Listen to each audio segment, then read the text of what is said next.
¿Qué fue lo que vimos ayer? Como estuvimos viendo las cuestiones de cálculos, ¿sí? De cómo calcular la tasa de ganancia, lo que veíamos era cómo aparecía el plusvalor, que fue lo que explicamos en la primera clase, en la primera mitad de la clase, para cómo aparecía la plusvalía y de dónde surgió la plusvalía. Pero veíamos que la plusvalía no aparecía directamente como plusvalía, que el valor no aparece directamente como valor, que lo que aparecen son precios y ganancias. Entonces lo que tratamos de mostrar en las cuestiones de los cálculos, quizás a algunos les interesa más porque están haciendo ese tipo de cálculos, pero para los que no están haciendo los cálculos, lo que me interesaba es que viesen cómo se presenta cuando uno va a mirar la economía, el valor. Y lo que discutíamos es que el valor no aparece directamente como tiempo de trabajo. O sea, si yo agarro una mercancía no voy a encontrar en ningún lado el tiempo de trabajo. Pero como vimos que la determinación que permitía la relación social a través de mercancías tenía que haber un valor que solo tenía constancia como el tiempo de trabajo, lo que tenemos que ver es que esa plusvalía que surgía ahí, expresada de otra forma, tenía ese contenido. Y que no era una relación externa teórica, no era que hay un autor que dijo que hay un valor y luego veo los precios y veo cómo los vinculo con una teoría. Lo que tratamos de mostrar es que esa es la forma en la cual aparece. Es decir, hay una unidad material, no es que hay un salto, por más que hayamos hecho un salto en la clase, es lógico, sino que es que aparece como ganancia. ¿Y por qué aparecía como ganancia? En el cual se transformaban los precios. Aparecía como ganancia porque decíamos, cuando yo miro los capitalistas, cada capitalista, como es una relación que se basa en la igualdad de productores privados independientes, que no tienen ninguna posibilidad de imponerle al otro qué hacer, sino que es algo voluntario, tiene que haber en esa voluntad algo que exprese en el intercambio una equivalencia. Cuando lo veíamos en general, aparecía que la sustancia que permitía ese intercambio, lo que estaba en común, lo que daba valor a la mercancía, el tiempo socialmente necesario de trabajo. Pero cuando lo miramos del capitalista individual, lo que le importaba al capitalista individual, ¿qué era? ¿Qué es lo que aparecía cuando veíamos la tasa de ganancia ayer? ¿Qué es lo que necesita el capital individual para seguir invirtiendo? ¿Le importa cuánto valor producen sus obreros? Lo que veíamos es que cada capital iba a recibir no en función de cuánto producían sus obreros, sino que iba a recibir en función de cuánto había invertido. Si yo invierto 100, tengo que recibir lo mismo que el otro. No importa si yo invierto en más máquinas que obreros o menos máquinas que obreros. Porque si no obtengo en proporción a lo que invierto lo mismo, me voy a otro lado. ¿Sí? Entonces lo que estuvimos viendo cuando veíamos los precios y las ganancias era esa expresión. Que era que los capitalistas, y parados desde el punto de vista de los capitalistas, no importa cuánto producen de valor cada uno de sus obreros, sino que obtenga en proporción a cuánto invirtió. Entonces, cuando veíamos las ganancias a partir del PBI, o cuando veíamos cuánto había invertido, estábamos midiendo, y había que medirlo en función de una serie de metodologías para medirlo, que estuvimos discutiendo. Lo que estábamos viendo es cómo se presenta el valor. Si cuando yo voy a mirar la economía, se me va a presentar así, se me va a presentar con ganancias, con stock de capital, con salarios, no se me va a presentar con horas de trabajo. Y lo que va a aparecer es que el valor es la sustancia de esas ganancias, o sea, es la forma, la ganancia es la forma del valor. Todas las ganancias que se reparten a nivel mundial son tiempo de trabajo excedente que no es pagado a los obreros, o sea, surge de la explotación. Pero luego se reparte entre las diferentes ramas de la producción y entre los diferentes capitalistas, no en función de lo que cada capitalista explotó a sus obreros directamente, sino en función de lo que aportó cada capitalista en la inversión. Y la competencia va a ser una competencia por apropiarse de ese plusvalor general. Entonces va a ser como socios que se pelean. Todos juntos producen un plusvalor que luego se reparten. Por eso la explotación es del conjunto de la burguesía al conjunto de los obreros. No es una relación individual de un burgués con un obrero. Si yo soy un burgués que tengo culpa y pago salarios altos, soy tan explotador como un burgués que te tengo atado a la máquina y no te dejo salir. Porque la plusvalía que produce uno se cede y la agarra el otro. No es que ese explotador, el que tiene la fábrica en Bangladesh donde se derrumbaron y se murieron los obreros textiles, y Steve Jobs es un buen creador de empleo y innovador. Uno cuando lee el lenguaje dice explotador, en general se dice, no, explotador es el de Bangladesh, el otro es un innovador, un generador de empleo. Bueno, lo que mostramos cuando mostramos que el valor fluye entre las diferentes ramas, lo que estamos mostrando es que hay una unidad que enfrenta al conjunto de quienes poseen una mercancía que produce un plusvalor y el conjunto de los que lo apropian. Y que no se apropian en proporción a los obreros que tengo ni a los sueldos que pago directamente, sino en proporción al capital que adelanto. Esto va a ser importante sobre todo cuando discutamos el neoliberalismo, en la última clase, en las discusiones en torno a, bueno, apoyemos a tal o cual fracción de la burguesía porque una es mejor que la otra. Eso parte de romper esta unidad, de no ver que hay una unidad de conjunto en la explotación, que no es que me explota más o menos tal o cual burgués.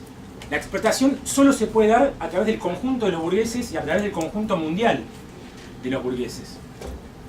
Y luego el valor va a fluir, como veíamos ayer, entonces va a aparecer como una ganancia en proporción a cuánto invertí. Entonces esos cálculos que para algunos pueden verlos como muy técnicos y otros que querían ver más técnico, bueno, estamos en un curso que tiene que tener 2 niveles de explicación general y de tecnicismo, pero bueno, es importante sobre todo que tengan una idea de que cuando van a ver los datos van a ver la expresión de esa totalidad. Cuando vean la ganancia en el PBI, van a ver la expresión de esa totalidad. Van a ver ya el valor transformado en ganancia. Y es un valor que no es producido, porque cuando vemos el PBI, cuando analizamos una contabilidad, es una contabilidad o de empresa o una contabilidad nacional. Pero esta relación de valor es una relación que fluye internacionalmente, porque las mercancías se intercambian entre países, los capitales se mueven de un país al otro, y ese proceso de igualación es un proceso mundial. Por eso la relación de explotación es una relación mundial y no nacional. Por eso decíamos, criticando a algunos autores que intentaban medir la tasa de plusvalor a escala nacional, que yo no puedo ver la tasa de plusvalor a escala nacional porque lo que yo veo son ganancias y salarios. Y las ganancias contienen plusvalía que viene de otros países o se cede plusvalía a otros países. Entonces el vínculo es un vínculo entre salarios y ganancias, pero no es directamente cuánto valor produce la clase obrera y cuánto se le paga. Para hacer eso hay que verlo a nivel mundial. Y tiene una serie de complejidades, hay intentos, se está empezando alguna gente a tratar de hacerlo, es algo interesante, pero tiene muchas dificultades porque está el problema del tipo de cambio, de cómo igualo la riqueza a nivel mundial y cómo establezco el parámetro mundial de una medición de este tipo. Entonces, esto es lo que estuvimos viendo hasta ahora. Y veíamos entonces cómo era la dinámica de igualación, en el cual, si hay alguien que tiene una rentabilidad más alta, ¿qué va a pasar? Van a ir a invertir ahí, se va a producir más mercancías y esa ganancia más alta se va a escapar. Es el mecanismo por el cual se produce esa igualación. En el movimiento del capital, la igualación se produce cuando no es que dicen, bueno, vamos a repartirnos el plusvalor, sino que hay una competencia permanente para donde hay alguien que gana más plata, no dejarlo ganar más plata. Y ir a buscar ese ganar más plata. Por eso decíamos que era un proceso permanente de movimiento y de disputas, y no era algo estático este mecanismo. Si yo tengo soy por ejemplo Apple y invento algo, por un tiempo lo puedo vender más caro, pero es algo que es producido por el trabajo humano y tengo una ganancia más alta que el resto, pero va a aparecer Samsung, me va a copiar y va a empezar a producir lo mismo que yo, casi igual, fíjense que son casi idénticos, va a empezar a bajar los precios y se va a desaparecer esa ganancia extraordinaria. Entonces, si hay alguien que obtiene por alguna razón, sale de esa norma de reparto equitativo, el proceso de competencia hace desaparecer esa ganancia extraordinaria.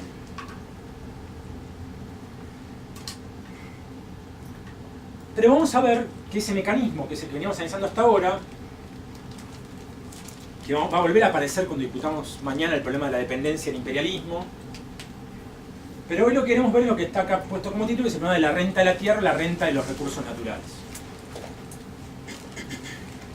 ¿Qué vamos a ver cuando veamos la renta de la tierra? Que va a aparecer una contradicción con lo que venimos diciendo. ¿Cuál es la contradicción? La tierra se compra y se vende. ¿Cuál es el valor de la tierra? Tiene un precio.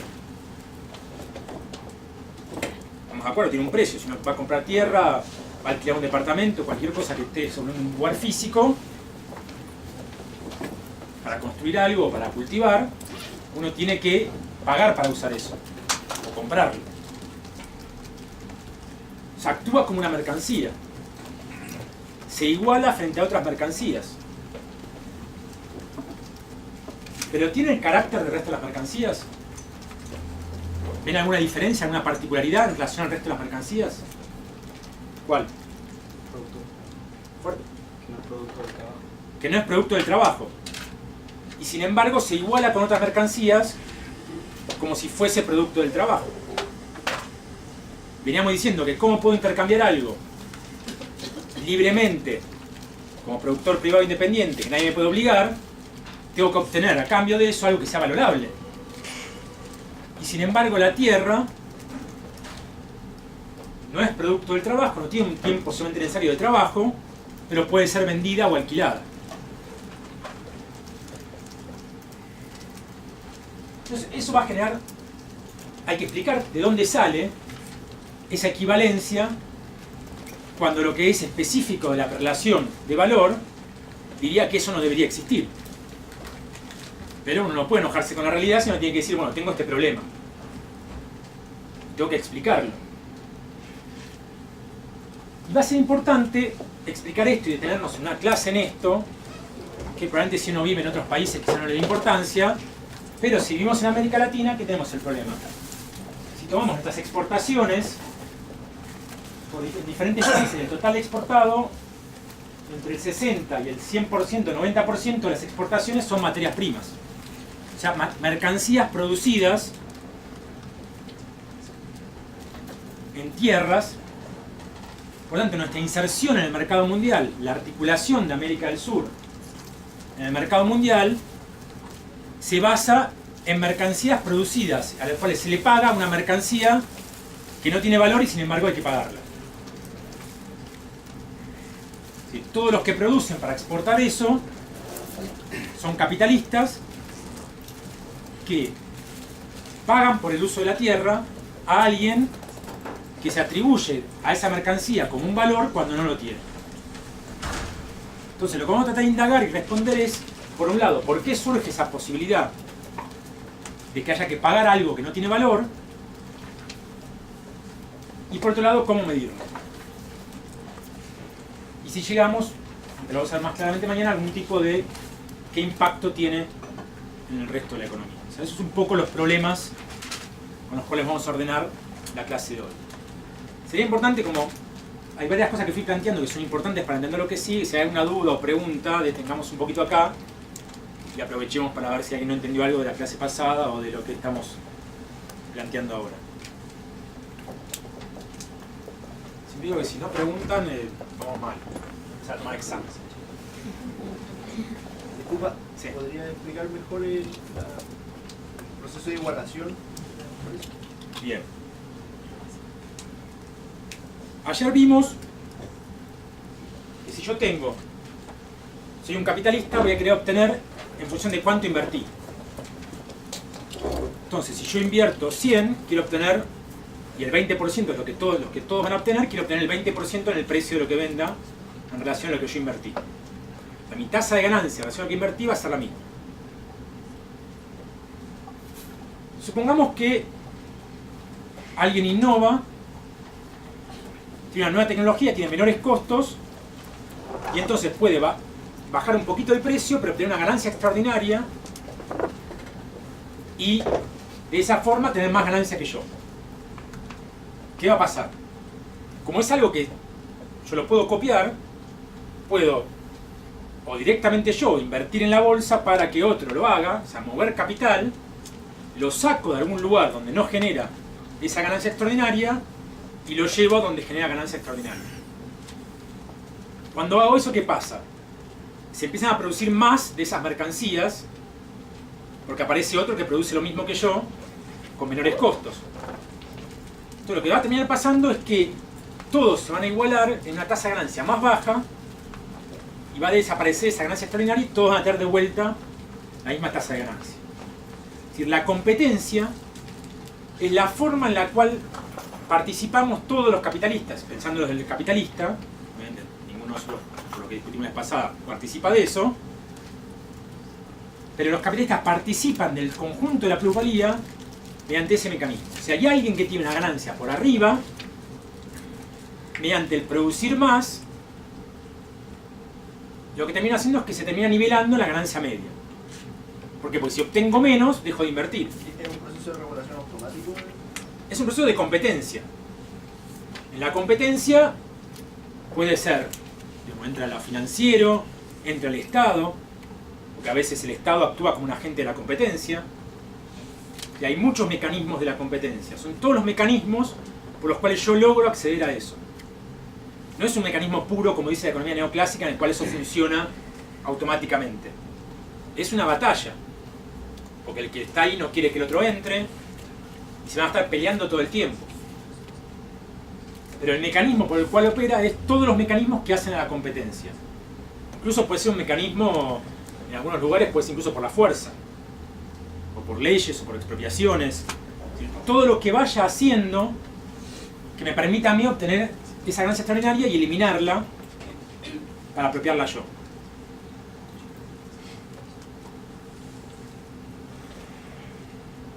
Disculpa. Tengo una pregunta con respecto a eso.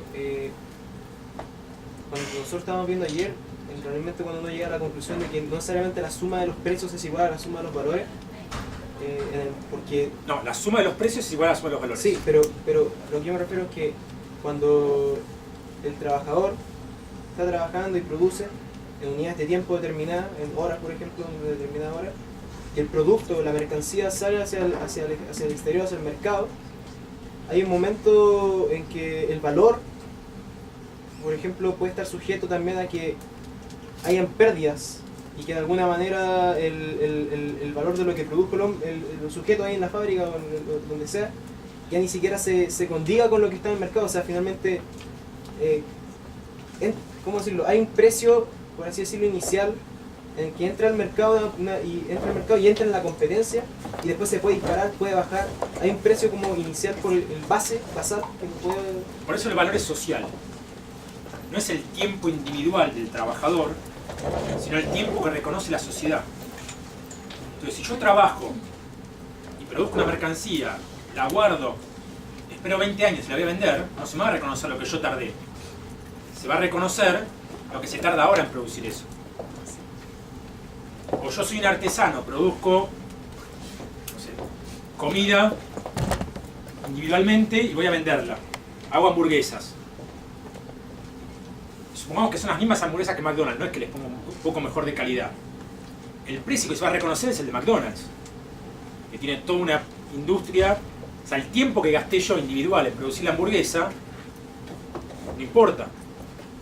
Importa el tiempo social.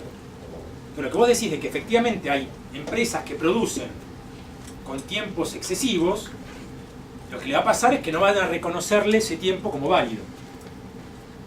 Y se va a reconocer como válido el tiempo de el que rige la producción. El que produce más rápido y Produce más rápido y más pone eficiente. en un precio más aceptable. Exacto. En el ejemplo que yo ponía, en ese caso entonces, la fábrica, lo que esté produciendo, sus costos de producción son altos, por tanto no puede competir. Exacto. En consecuencia no entra la dinámica del mercado.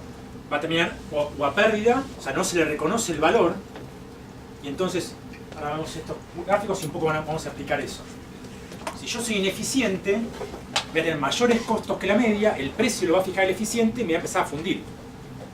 ¿Cómo aparece que me empieza a fundir? No obtengo la ganancia media. Si no obtengo la ganancia media, ¿qué pasa? Voy al banco y me miran mi balance y que no me prestan plata, me lo prestan con una tasa de interés más alta. Y digo, el capital financiero. No, no es el capital financiero, sos vos. Sos un burgués ineficiente, vos querés jugar en las reglas del capitalismo, y después cuando las reglas del capitalismo se te imponen porque vos no sos el más eficiente, te quejás de lo financiero. El más grande le muestra su balance y dice, no, mira, yo soy mucho más rentable, cobrame mucho menos por el interés. Entonces, ese puede volver a invertir y vos te vas rezagando cada vez más. Y en cierto momento te fundís. O conseguís alguna forma de no fundirte. Por ejemplo, le pago menos a mis obreros de lo que le paga al resto. O lloro al Estado y consigo alguna protección o algún subsidio. Pero eso son formas de la competencia. Y vamos a verla sobre todo mañana en cómo eso aparece. Pero lo normal, abstrayéndonos de estas particularidades, es que si yo soy más ineficiente, tengo un tiempo de trabajo mayor, eso no va a ser reconocido socialmente. Y la forma en la cual no se reconoce es que se funda la empresa. O se funda el pequeño burgués que quiere competir contra las empresas eficientes. O tenga que resignar parte de su ganancia, y algunos pueden hacerlo. Si yo soy una empresa, no, pero si soy un pequeño burgués, digo, bueno, no quiero tener ganancia, me conformo con tener lo mismo que si fuese obrero. Entonces en realidad estoy recibiendo un salario.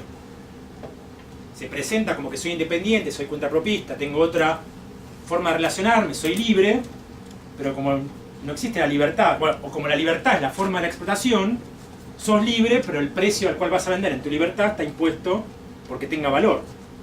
Y en ese valor te va a reconocer un ingreso que si sos muy chiquitito va a ser equivalente a un salario. Y no va a poder reproducir un capital. Entonces solo va a poder estar en algunas ramas muy particulares en las cuales no haga falta mucha inversión. Porque en cuanto hace falta inversión no puedes sobrevivir. O sea, tu pregunta es, lo que no es reconocido socialmente se expresa en quiebras y en el proceso del cual cada vez hay menos empresas y más grandes. Entonces, estos gráficos en parte pretenden ayudar o a confundir, depende de mi momento de claridad explicativa ¿cuál es la idea de este? Miremos este, primero vamos a ver este que es el de la renta. Son los dos momentos para poder explicar la renta. Esto es lo que venimos explicando ahora. Tenemos diferentes capitales. ¿Sí? Este es el más eficiente, el que tiene menores costos, y este es el más ineficiente. Esta línea en 120, en realidad en 122, es el precio al cual se venden las mercancías. Estamos en una foto, pero vamos a ver la película. ¿Qué pasa? Este es el capital, digamos, normal. Tiene costos de capital fijo 70, costos de capital variable 30 y tiene una ganancia del 22%, 122, es súper fácil. Entonces vende a 122. ¿Qué pasa con estos dos? Tienen mayores costos, son más ineficientes. Si venden a 122, la tasa de ganancia en este va a ser el 6% y este en el 1,67%. ¿Qué decíamos recién que pasa con alguien que es más ineficiente?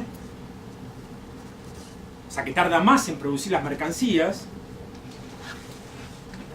Entonces, si se vende a este precio, ¿qué le va a pasar? Quizás no desaparece inmediatamente, pero cuando tenga que ir a buscar plata para renovar la inversión, ¿usted le prestaría a esta gente? Salvo que uno tenga ganas de hacer beneficencia, en general los banqueros, ¿qué tienen que hacer los banqueros cuando prestan plata? Tienen que obtener este 22% de tasa de ganancia. Porque ningún banquero hace beneficencia. Es un capital que busca reproducirse. Si el banquero le presta a este nunca le va a pagar. Porque no tiene de dónde sacar la plata para pagarle. Entonces, si le presta, la presta con una tasa de interés altísima. Incluso tampoco sé si tiene mucho sentido prestarte con una tasa de interés altísima, porque si te vas a fundir, no me vas a pagar ni siquiera esa tasa de interés. Entonces, cuando tenga que volver a empezar el ciclo y volver a invertir, cada vez me va a costar más, me va a costar más, me va a costar más, y de alguna manera se van a terminar fundiendo estos dos. Del otro lado tengo uno más eficiente. Hizo una innovación tecnológica, produce más rápido, pero todavía sigue existiendo incluso sigue existiendo este. Entonces, ¿qué pasa? El precio es 122. Si yo soy más eficiente, lo que me pasa es que yo produzco más mercancías en la misma cantidad de tiempo. Estamos pasando esto por un año. Si soy más eficiente, produje más mercancías. Para poder venderlas, ¿qué tengo que hacer? Tengo que venderlas un poquito más barato que mi competidor. Pero las puedo vender todavía un poco más alto, como para obtener una ganancia extraordinaria. Si la vendiese a 122, yo estaría obteniendo 35%. Pero como produje más mercancías, voy a tener que venderla un poquito más bajo para poder desplazar al otro. Porque si la vendo al mismo precio, ¿por qué me van a comprar a mí y no al otro? Entonces puedo bajar un poquito el precio, vamos a 120 y obtener un 30%. Es más que el 22 del otro, es menos que lo máximo que podría obtener, pero a mí me permite, tengo más tasa de ganancia, voy al banco y me cobran menos tasa de interés, empiezo a desplazar al otro, y el otro pasa a ser, de alguna manera, a perder plata, porque está por abajo. Y pasa a ser un equivalente a este, se le baja el 22% y pasa, supongamos, a un 20%. Ya está por abajo. Como todavía es un capital normal y hasta ese año funcionaba bien, va al banco y le prestan plata. Porque hasta ahora funcionó bien, está empezando a notarse la diferencia, pero no es estos de acá que ya estaban perdiendo plata. Y consigue un préstamo para invertir y obtener la misma tecnología que hizo este. O es más, en la nueva inversión una tecnología mejor que la del otro. Entonces ahora yo soy el que puedo vender más barato que el otro y desplazo al otro. O sea, ese es el mecanismo normal de cómo opera la igualación de la tasa de ganancia. Desaparecen estos dos y estos dos empiezan a competir desplazándose unos al otros mediante incorporación de tecnología. ¿Por qué puedo hacer eso? Porque esto es algo producido por el trabajo humano, entonces puedo ir y comprarlo. Pero hoy vamos a hablar de una particularidad que es cuando yo no puedo comprar eso porque no es producido por el trabajo humano. Si yo quiero comprar una mina de cobre, puedo comprarla, pero no está en todo el mundo. Si quiero tener un campo en la pampa húmeda, puedo comprarlo, pero solo hay un límite, no puedo fabricar una mina de cobre ni puedo fabricar la pampa húmeda. Ni puedo fabricar un pozo petrolero. Porque no es producto del trabajo humano. ¿Quién vende? Y la empresa que vende el servicio y no algo que se produce, no una mercancía. ¿Qué es el servicio? Por ejemplo, la empresa que se dedica a la reparación. Bueno, vende una mercancía que es la reparación. La fuerza de trabajo es la mercancía, ¿no? Ahí es, yo contrato, o sea, si es un obrero individual, si es un trabajo individual, sería un pequeño burgués, al cual vos le compras su tiempo de fuerza de trabajo para operarlo ahí, y si es una empresa grande que tiene muchos obreros, trabajadores, bueno, estás compartiendo el tiempo de trabajo, porque la mercancía es fuerza de trabajo. Eso es lo que yo me encuentro. O sea, que el que vaya la fuerza de trabajo a tu casa, no la deja de hacer mercancía. Es que en lugar de que esté objetivada en un producto, es la persona la mercancía. Entonces, no hace diferencia. Lo que en todo caso se puede ver ahí es cuánto es lo que yo invertí de capital fijo y cuánto es todo capital variable. Lo que puede ser es que sea una rama en la cual el capital fijo sea muy bajo y sea muy alto el capital variable. Pero ahí en todo caso sería el caso de las ramas de composición orgánica más baja. Pero no cambia el hecho de que son mercancías. No se transforma. Sí, se transforma. Sí. Porque yo invierto solo en capital variable. Adelanto principal en capital variable y obtengo una proporción solo de capital variable. ¿Cómo se da ese proceso de competencia que dijiste recién, como en los servicios que preguntaba el compañero ahí? O sea, no tengo la posibilidad de como mejorar la tecnología, como por ejemplo en ese... A ver, depende del servicio, sí, por ejemplo la escala.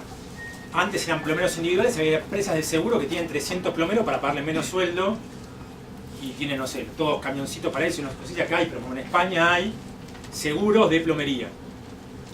Entonces se hace en gran escala, eso me permite contratar masivamente a los obreros, por tanto les pago menos sueldo, parte del traslado lo amortizo la propia empresa y entonces tengo una mayor eficiencia en el servicio. Si ven todos los procesos de desarrollo de la computación y demás, es una forma de hacer más rápido el proceso de servicios.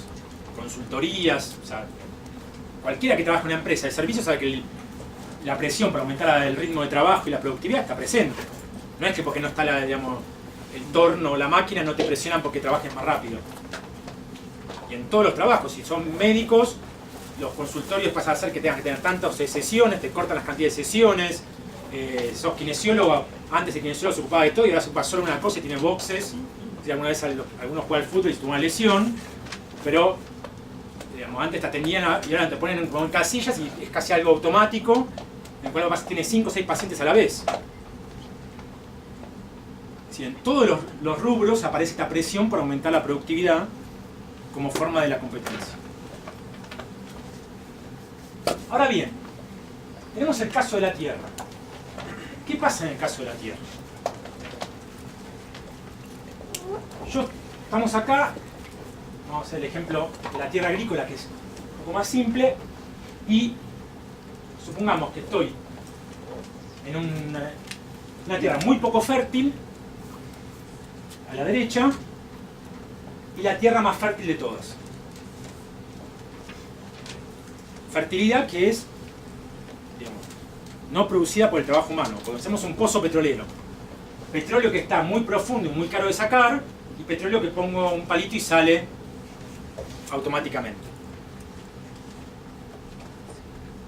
¿Qué va a pasar con eso? Los costos de sacar el petróleo van a ser mucho mayores en el pozo petrolero más profundo que en el pozo petrolero donde está más superficial el petróleo y sale solo, no hay que hacer nada. Pero en ese caso también habría un costo de la tierra. La tierra tiene un costo, en una tierra que es menos productiva. Bueno, pero a ver, la tierra no es producida por el trabajo humano. Está bien, pero si yo soy metalista y tengo dos terrenos, en uno donde meto un palo y saco petróleo, y en otro donde sé que hay petróleo pero hay que hacer mucho trabajo, esta que meto un palo y saco petróleo la vendo a un valor bastante más elevado que la otra que no. Completamente de acuerdo, pero ¿por qué? Porque es más fácil. Pero si no es producto del trabajo humano. Bueno, porque comercialmente tiene otro valor. Bueno, pero ¿por qué tiene otro valor? Porque es fácil sacar el petróleo. Pero si no es producto del trabajo humano. Porque tiene una capacidad natural que la hace más rentable. ¿Y lo natural en qué, dónde entra el intercambio? Pero si tuviera... El aire también tiene una capacidad natural. O sea, ¿qué estamos tratando de ver? Estamos tratando de explicar ese fenómeno. Pero no puedo explicarlo por el fenómeno mismo. Está claro que la tierra más fértil es más cara que la tierra menos fértil. Lo que estamos diciendo que el problema era cómo puede tener precio algo que no es producto del trabajo humano cuando la relación social es una relación libre en la cual se igualan algo que tiene valor. Entonces, sí, efectivamente, porque tiene la capacidad de producir, de que el trabajo se produzca más fácil. Pero eso, para que pueda ser efectivizado, tiene que haber ciertas condiciones que, por ejemplo, ¿cuál es? Que necesita menos inversión de parte del capitalista para poder sacar la utilidad. Bien, como necesita menos inversión, tiene menos costos y arroja una rentabilidad mayor. Y eso, ¿cuál es la condición? Porque si eso está así, si eso pasa acá, por ejemplo, yo soy tengo una máquina que me requiere menos costos y me permite una ganancia más alta. ¿Qué pasa? ¿Qué pasa con esa ganancia más alta? ¿Qué vimos recién que pasaba? ¿Qué hace ¿Se queda llorando que pierde plata? ¿Qué hacía? Innova. Yo estoy acá. Gana más plata que yo. ¿Qué puedo hacer? competir y afinar mi proceso de producción. Pero más hay más caro porque tengo menos fertilidad. Yo tengo que poner más máquinas, no puedo. ¿Por qué? Porque hay algo que no es reproducible por el trabajo humano. No puedo competir, porque no puedo reproducirlo. No puedo fabricar esa tierra igual que lo que tiene el pozo petrolero. Acá puedo venir y copio, Samsung copia a Apple. Tecnología. Porque es producto del trabajo humano y de alguna forma tardaría un poco más, menos. Tendré que contratar ladrones que vayan a robar la tecnología, juicio, lo que sea, pero de alguna forma termino copiándolo. Pero más que yo tenga la tecnología, no puedo copiar la fertilidad del suelo. En todo caso puedo agregar fertilizantes, pero más ahí más caro, el otro no tiene que hacerlo. Es decir, hay algo que me impide acceder a esa ventaja. Eso que me impide es la propiedad, porque no es solo que no sea producido por el trabajo humano, porque el aire no es producido por el trabajo humano, pero no arroja ganancia extraordinaria. ¿Por qué no arroja ganancia extraordinaria? Porque no hay una propiedad privada del aire. Cuando volás sí, pero para respirar no. Para volar sí, en los territorios es un espacio aéreo que es el cerrado y me amenazan con bombardearme y si no te cobro, puedo privatizar el espacio aéreo. Pero la respiración por ahora no es privatizable. Entonces no hay ganancia extraordinaria. O sea, no basta con que sea no producido por el trabajo humano. Es algo apropiable no producido por el trabajo humano. ¿Y por qué surge esa propiedad privada? Porque es una sociedad de productores privados independientes. Entonces, por más que no sea producto del trabajo, es algo que no es producto del trabajo, una sociedad basada en la propiedad privada independiente. Entonces, el que es dueño de eso puede decir, bien, yo soy dueño de esto, te vendo la tierra más cara. Y vos decís, no, pero vos no produciste, no lo produjiste. No es producto tuyo. Y vos bueno, si no te gusta, no la compres. No, pero Marx dijo, bueno, no me importa. Yo soy dueño de esto y la propiedad está antes que cualquier cosa. Es más, los burgueses en general se quejan de eso. Lean a Ricardo. Bien burgués diciendo estos terratenientes que cobran por algo que no produjeron. Pero ¿qué pasa? ¿Cuál es la solución a eso? Expropiarlo. Pero bueno, es complicado, porque si sos burgués y decís que la solución es expropiar a otro que tiene propiedad privada, de alguna manera estás habilitando la posibilidad de poner en cuestión la propiedad privada. No quiere decir que no lo hagan, ¿eh?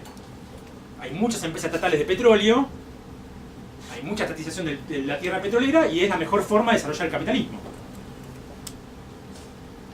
Porque se elimina la propiedad privada o la propiedad privada del Estado, que adentro lo usa socialmente en favor de los capitalistas.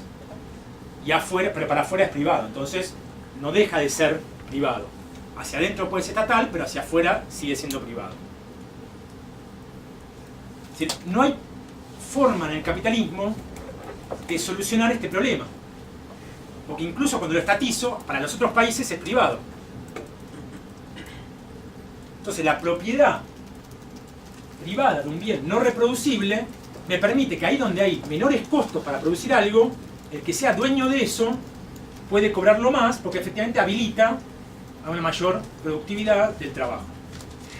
Y el que tiene la peor tierra va a cobrar menos. Entonces la tierra va a tener diferentes precios, no por el valor que tienen esas tierras, sino por lo que permite que el trabajo produzca ahí. O sea, no por el valor de la tierra, sino por lo que permiten que el trabajo haga sobre esa tierra. Entonces, la diferente productividad del trabajo sobre las tierras va a arrojar diferentes precios de tierras. Había una pregunta por ahí. Sí. No, era eso, si tenía que ver con la renta monopólica, que el tema es la propiedad, ¿o no? A ver, la propiedad es la condición. Y la propiedad privada es una condición para que esto ocurra. La propiedad privada es algo común. Pasa que como no es reproducible, es un monopolio. Pero no es el monopolio el que habla del monopolista, que hay una empresa grande acá, porque eso es reproducible. Eso es un monopolio que no puede ser reproducido. Entonces, ¿qué va a pasar? Van a haber tierras de diferente valor. Ahora, el capitalista, digo, el dueño de la tierra, supongamos que es el dueño de la tierra y nada más. Necesita que alguien use esa tierra y le pague. Porque yo puedo tener la mejor tierra, pero si no viene nadie a usarla y pagármela, Puedo decir, soy el dueño de esto, pero si nadie lo quiere, no me sirve de nada. Necesito que venga alguien a pagarme por esa tierra. ¿Y para qué van a pagarme por esa tierra? Si yo piense como capitalista, ¿por qué pagaría por una tierra? Porque puedo usarla para obtener una ganancia. Si no, no voy a pagar por la tierra. Entonces, lo que pasa es que, lo que ocurre es, yo digo, bueno, voy a la mejor tierra, porque tiene mayor productividad. Entonces voy a empezar y digo, esta tierra es buena, voy y te ofrezco pagarte algo. Y entonces el dueño de la tierra dice, bueno, yo te cobro X. No, no me gusta. Bueno, viene otro y compiten los capitalistas por usar la tierra. ¿Y cuál va a ser el límite de lo que yo voy a pagar como capitalista para usar esa tierra? ¿En qué momento voy a decir, no, yo este alquiler no lo pago? Con respecto a la ganancia, porque es un recorte a la ganancia en el fondo. O sea, cuando lo que yo venda me arroje lo mismo que en otro lugar, o sea, me voy a detener en el 22%. Claro. O sea, yo como capitalista voy a usar esa tierra, voy a ir a la mejor tierra pensando que me conviene la mejor tierra porque me da mayor productividad y más ganancia, pero por la competencia de todos los capitalistas que quieren la mejor tierra, voy a estar dispuesto a pagar el alquiler de esa tierra hasta que me representa el mismo negocio que puedo obtener en otro lugar. O sea, el mecanismo de competencia de los capitalistas por usar esa tierra le permite al que tiene la mejor tierra hacer que cobrar un alquiler, una renta muy alta. ¿Hasta dónde? Hasta el otro esté dispuesto a pagar. ¿Y cuánto va a estar dispuesto a pagar el otro? Voy a tener que tomar el precio y decir, bueno, del precio que yo obtengo por producir un kilo de, no sé, una tonelada de soja o un barril de petróleo, de ese precio yo tengo que obtener un 22% en relación a mis costos. Lo que supere ese 22% te lo voy a pagar. Y si ponele que yo no quiero pagártelo, va a venir otro dispuesto a pagarlo, porque un negocio de 22% es rentable, alguien al lado lo va a ofrecer. Ese 22% es un impuesto. El 22% surge de lo que vimos ayer, de lo que es la tasa media de ganancia del conjunto de la economía. Si se modificó el conjunto de la economía porque bajó la tasa de explotación o porque hubo un cambio en la composición orgánica y bajó la tasa de ganancia, va a bajar eso. Pero ese monopolio que yo tengo es monopolio siempre y cuando exista competencia. O sea, no es la negación de la competencia, es una forma de la competencia. Puedo tener el monopolio porque hay muchos compitiendo. Porque si no hay muchos compitiendo no tengo monopolio de nada. O sea, si nadie quiere mi tierra, no puedo monopolizar algo que nadie quiere. Claro. Esto es importante, sobre todo vamos a verlo mañana cuando veamos la teoría de capital monopolista, que en general se presenta como la contracara absoluta de la competencia. Entonces está el momento de competencia y el momento de monopolio. Lenin. Bueno, Lenin no entendió esto. Que puede haber monopolios y hay otros compitiendo. Que por tanto es dos formas de la competencia. Nada, para ejemplificar estaba pensando que también hay formas de la propiedad privada que regulan, digamos, la renta de la tierra, como por decir así, no sé, ejemplos de la historia. Cuando, por ejemplo, en Inglaterra, en el siglo XVII, la Revolución Inglesa, que se empieza a desmantelar los latifundios de la nobleza y repartir la tierra. La repartición de la tierra siempre determinó mucho cómo fue. Sí, ahí lo que hay es una privatización de la tierra, porque es pasar de una tierra en otras relaciones sociales y es otorgar la propiedad privada de la tierra. La reforma agraria es una medida de crear capitalistas y terratenientes. O sea, no es una medida socialista. La reforma agraria es crear propiedad de la tierra y que aparezca esta renta, o sea, crear monopolistas. Claro, entonces creo que se ve claramente que la propiedad privada, como decías vos, determina mucho más la renta de la tierra que justamente por... Es que si no hay propiedad privada no puedo apropiarme de algo. Sí. ¿Sí? Pero incluso cuando aparece estatal, como lo estatal es público de alguna forma adentro, pero para el que viene de afuera no es público. Entonces lo que aparece como algo estatal adentro, para el que viene de afuera, vamos a verlo por ejemplo en el caso de las empresas petroleras, si llegamos a ver algo de Venezuela, en Venezuela el Estado es el dueño de la tierra. Hacia adentro lo reparten entre todos los burgueses. Pero hacia afuera actúa como un propietario terrateniente. Sí, yo tengo una pregunta. Si el terrateniente, por ejemplo, es tu propiedad privada, yo pongo a disposición la tierra, es la mejor tierra que hay. Se la pongo a disposición a la competencia. Estos van a competir por tenerla. ¿Bajo qué circunstancias puede haber un cambio de terrateniente, de dueño de la tierra, pero dentro del sistema? Porque, por ejemplo, uno podría decir fácilmente el terrateniente no tuvo más hijos, no tuvo descendencia y listo. Es una forma fácil de decirlo, pero ¿en qué circunstancias que se dan dentro del sistema la posesión de una tierra puede pasar de un terrateniente a otra? Venderla. Yo vendo la tierra. Sí, pero perderla, por ejemplo, de una manera Si la abrupta. perdés a manos de otros. Otro se vuelve el propietario.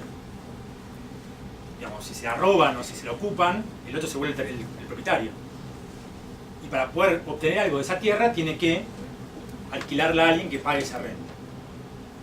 Hay casos, digamos, la propiedad es una propiedad de algo que no produje, pero una vez que tengo la propiedad, frente al resto soy propietario. Y como es una sociedad de productores privados independientes, donde lo más importante es la propiedad, nadie puede venir a sacarme eso. La justicia me va a defender. Además, tengo derecho a matar al que viene a ocuparlo, porque la propiedad está antes que la vida. Entonces, ese riesgo en el capitalismo no está. Puede estar el riesgo que se estatice. Ah, sí. Es como, pero por eso se diferencia mucho del ámbito de la producción de la fábrica, la producción fabril, porque en la producción fabril yo puedo perder bajo competencia e irme No, bueno, para si casa. yo estoy en la mejor tierra en general no va a pasar nada, pero si estoy en la peor tierra, porque estamos hablando de la mejor tierra de todos, siempre va a haber gente que quiera esa tierra. Pero ahora vamos a explicar qué pasa con las tierras cada vez peores. ¿Qué va a definir que entre otra tierra peor o cada vez peores? Como la tierra tiene un límite de producción, si la demanda crece, voy a tener que poner en producción otra tierra. No alcanza que la mejor tierra para producir. El petróleo. Tengo un pozo en Arabia Saudita. Lo que puedo sacar de Arabia Saudita no alcanza para todo el mundo, entonces voy a poner un pozo en Venezuela. No alcanza en Venezuela, voy a poner un pozo en el Mar del Norte. Es decir, cada vez más costoso. A medida que la demanda crece, ¿qué pasa? El precio lo va fijando no el más productivo como acá. Porque en la competencia, acá el más productivo va fijando el precio y todos van corriendo atrás de este. Acá, el precio al cual se va a vender es en la última tierra, la tierra menos productiva que entra en producción para satisfacer la demanda. Si yo estoy en la peor tierra y baja un poco la demanda, y nadie va a querer invertir ahí, porque ya no es rentable invertir en esa tierra. Entonces mi tierra va a quedar como un baldío. O tendré que alquilarla por debajo, pero nadie va a estar dispuesto a alquilarla pagando el 22%, entonces nadie la va a poder usar. La podré usar, por ejemplo, yo si no quiero obtener más que un salario. Entonces, un obrero en una tierra muy poco productiva, que no tiene mucho, no busca una ganancia, no busca nada, en las peores tierras puede haber eso que aparece como campesinos, pero que en realidad son productores privados independientes, que no buscan una ganancia, sino que buscan un ingreso equivalente a un salario. Y venden el producto, no sobreviven de lo que producen ahí. Son productores privados independientes. Es una finca capitalista. Sí. Que en todo caso es una pequeña burguesía. Pobre, la pequeña burguesía al fin. En el límite puede aparecer eso, o sea, que no busque que esté en el límite, que la tierra no le represente una renta, sino que le represente un medio para obtener un salario. Pero siempre y cuando la demanda social no crezca y no vuelva a esa tierra rentable. Porque cuando vuelva rentable van a ir los capitalistas y van a desalojar y van a instalar algo que rinda una renta. Y no porque cambié la relación social, porque la relación social que yo tenía era de un productor privado independiente que produce algo en un lugar ineficiente. Cuando aparece algo que es rentable, me desplaza. No porque son dos lógicas contrapuestas. No es una lógica no mercantil y campesina contra una lógica capitalista. Son dos lógicas capitalistas. Porque yo antes operaba vendiendo en la competencia y desplazaba a otros porque estaba dispuesto a obtener menos ingreso que el resto porque solo quería un salario.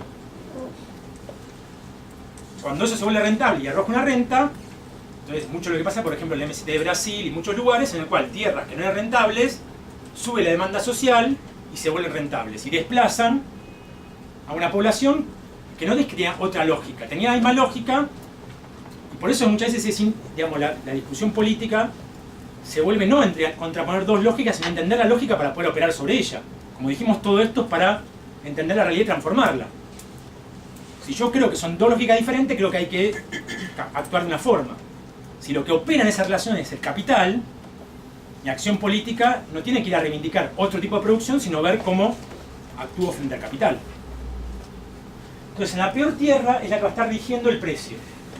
Cuanto mayor sea la demanda, mayor se va a ir hacia tierras peores y por tanto el precio va a estar más alto. Y entonces, el que es más eficiente, la distancia va a ser mayor. Entonces, si estamos acá, yo voy a estar teniendo una renta diferencial mucho más grande. Porque el capitalista que tiene que obtener el 22% con estos costos debería vender a este precio, ¿sí? En torno a 10, a 11 más o menos, y sin embargo vende a 25. Pero el capitalista que vende a 25 el precio que le costó 11, no se lo queda para sí, sino que lo paga en forma de alquiler. Porque si lo quiere quedar para sí, va a venir a otro y decir yo te pago más alquiler. Como el precio lo rige este, está en 25, yo debería vender con una tasa media. Si estuviese en la industria normal vendería a un precio de 11, pero como estoy en esta industria particular vendo a 25. Pero la diferencia no me la puedo quedar yo, sino que se me va en forma de alquiler, porque si yo me la quiero quedar, viene otro a ofrecer más alquiler por esa tierra. El que está acá, en la peor tierra, obtiene la misma ganancia, 22%, que yo. O sea, los capitalistas se siguen igualando. El que se beneficia de esto es el dueño de la tierra. Por eso es una... se lo llama renta, es una forma de la ganancia, que se la llama renta y tiene otro nombre que la ganancia. Porque es otro sujeto el que se lo apropia. ¿Qué significa que en la tierra más mala desaparezca la renta diferencial? Bien, a eso iba, perfecto. Efectivamente, si ven el gráfico, acá no hay renta diferencial, porque estoy en la peor tierra. Yo soy el que fijo el precio.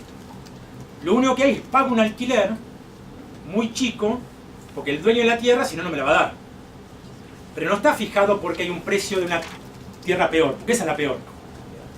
Entonces, hay lo que se llama una renta absoluta, que es como la renta de entrada mínima en la peor tierra. Que esa renta absoluta después se traslada a todas las tierras.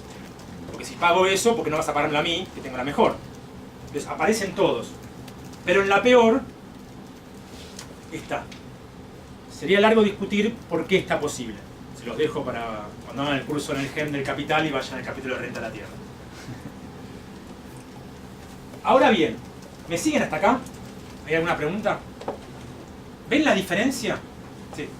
¿Qué pasa cuando o hay alguna diferencia cuando el capitalista también es dueño de la tierra? ¿O de la mina o del pozo petróleo? Va a obtener las dos cosas, va a personificar dos cosas. Va a personificar, va a crear una ganancia media, porque su negocio va a rendir algo, pero el precio va a estar fijado por esto, o sea, va a personificar las dos cosas. Pero va a ganar más. Como individuo va a ganar más, pero en su contabilidad le va a aparecer, por un lado, porque en la tierra de al lado se está pagando un alquiler. Entonces, si él no está dispuesto a, digamos, si hay otro que ofrece más alquiler que lo que él está dispuesto a, digamos, a contabilizar, va a preferir que alguien le alquile la tierra. Entonces, porque las relaciones sociales no son individuales, son según lo que yo personifico como mercancía. Puede haber una persona que personifique dos cosas, sí. Es como que uno trabaje, no sé, de maestro en una escuela y después de profesor particular. Cuando estoy en la escuela soy obrero y cuando soy profesor particular soy pequeño burgués. Y personifico dos cosas.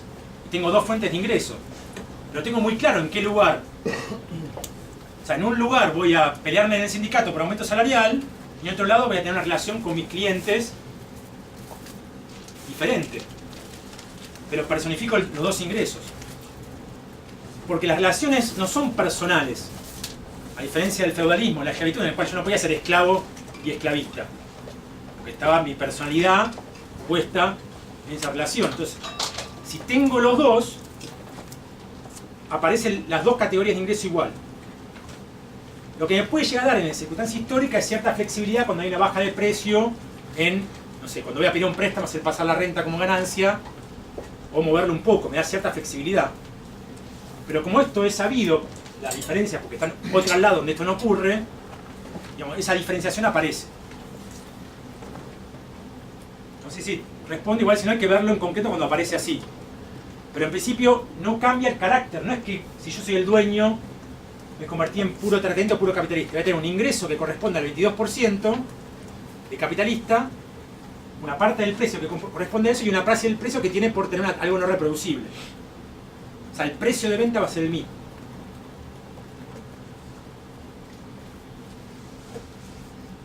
Entonces tenemos que, como les decía, hay una vinculación entre las ramas donde hay competencia y la rama monopólica.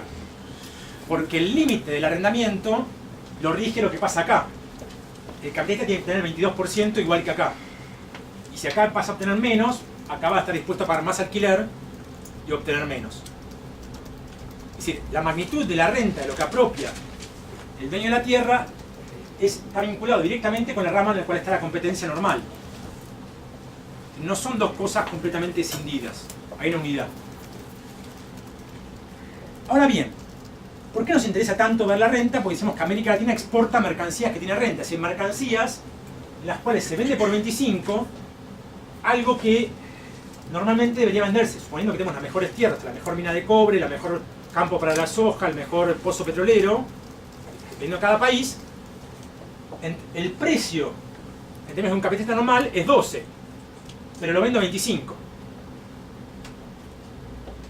¿De dónde sale esa diferencia? ¿Cuál es el origen de esa diferencia?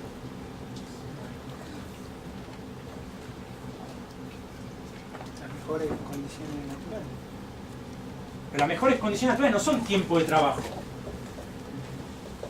Sí, porque yo lo que costó producir es esto. El tiempo de trabajo que corresponde realmente en función de lo que yo adelanté, o sea, mi valor transformado se limita acá, a 12.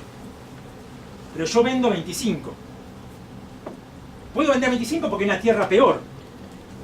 Pero ¿de dónde sale la capacidad del capitalista de pagarme un alquiler de una diferencia de, como que era 12, 13? ¿De dónde salen esos 13? De la ganancia. De la ganancia de vender a 25. Entonces no salen. ¿El capitalista dónde obtiene los 13? ¿A quién se lo saca? Si no es valor producido, es transferencia. ¿Desde dónde? De otra rama. ¿Pero bajo qué mecanismo? ¿Quién es? Directamente, más directo. Yo tengo algo que me salió 12, que representa 12 del trabajo social en función de lo que adelanté. Si estuviese acá, lo vendería a 12, pero lo vendo a 25. ¿Los compradores? Los compradores, el que compra. El que compra está pagando ese 13 de diferencia. Claro. Es decir, a quien le exportamos paga ese 13 de diferencia. Todas las mercancías que exporta, el cobre, el petróleo, que una parte se consume internamente, pero la mayor parte se exporta, la está pagando el que la consume afuera. ¿Y quién la consume afuera?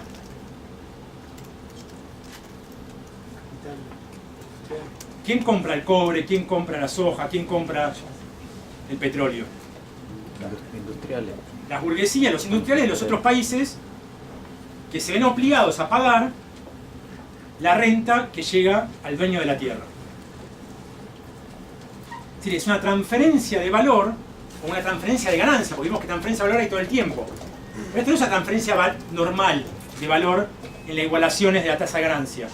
Porque la tasa de ganancia igualada, lo normal, donde ya habría transferencias de valor, pero sería lo normal, sería 22. Pero estoy pagándolo no a 12 el precio que corresponde a la tasa de ganancia 22%, que ya implicaría una transferencia, como vimos ayer, de valor. Ahora pago 25, ya es una transferencia de ganancia directa.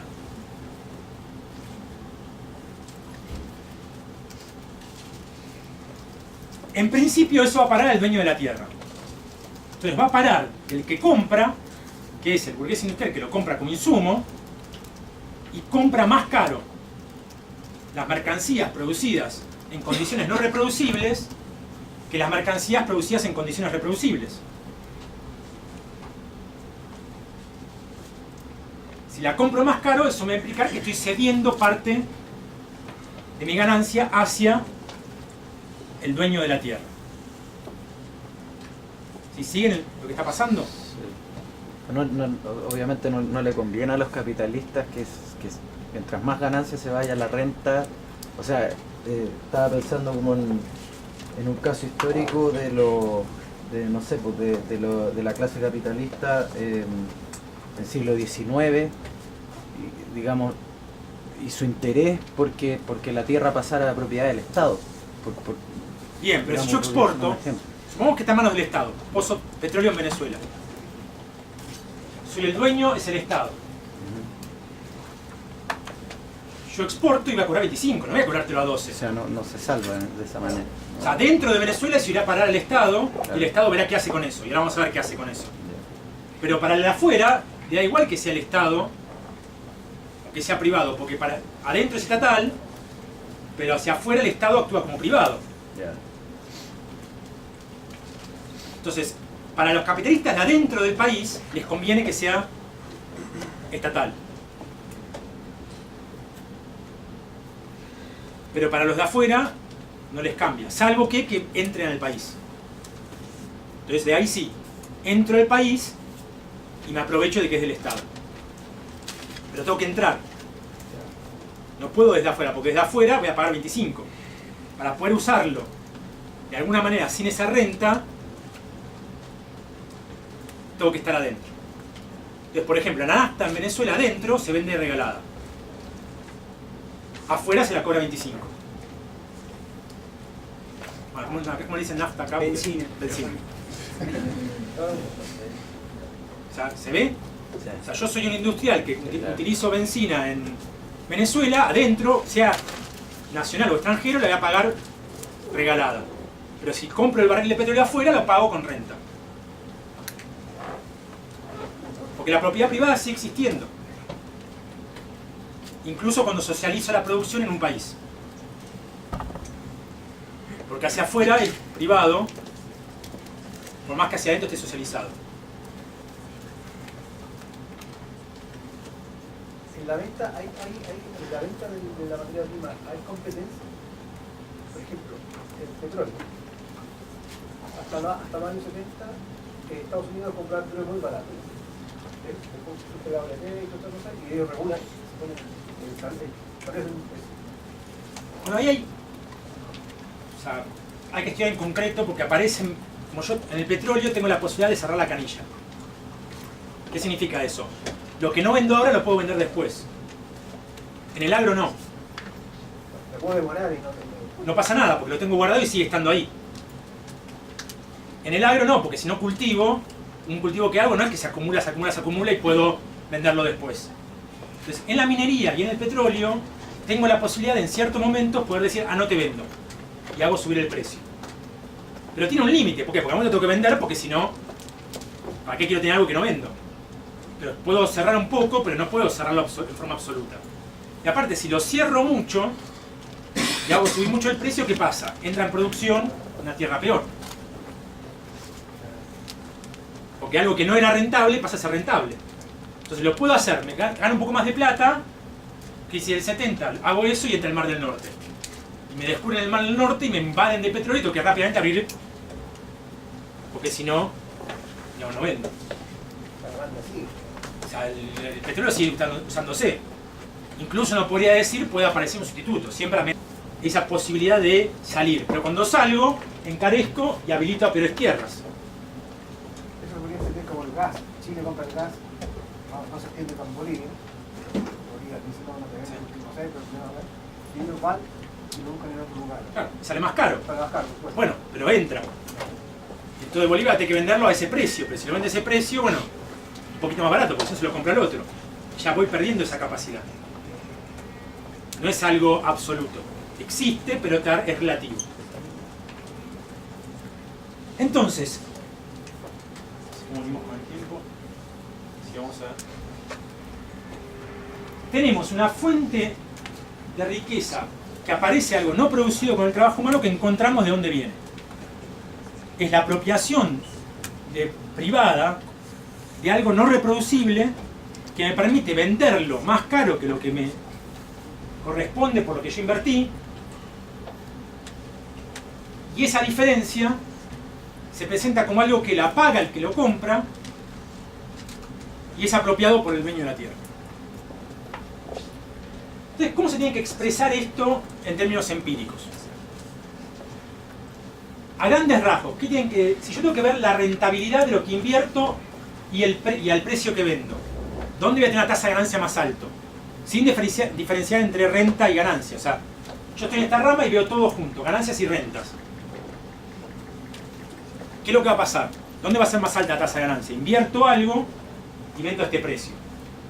Va a ser mucho más alta en las ramas que están basadas en condiciones no reproducibles. Como vimos, se puede medir la tasa de ganancia.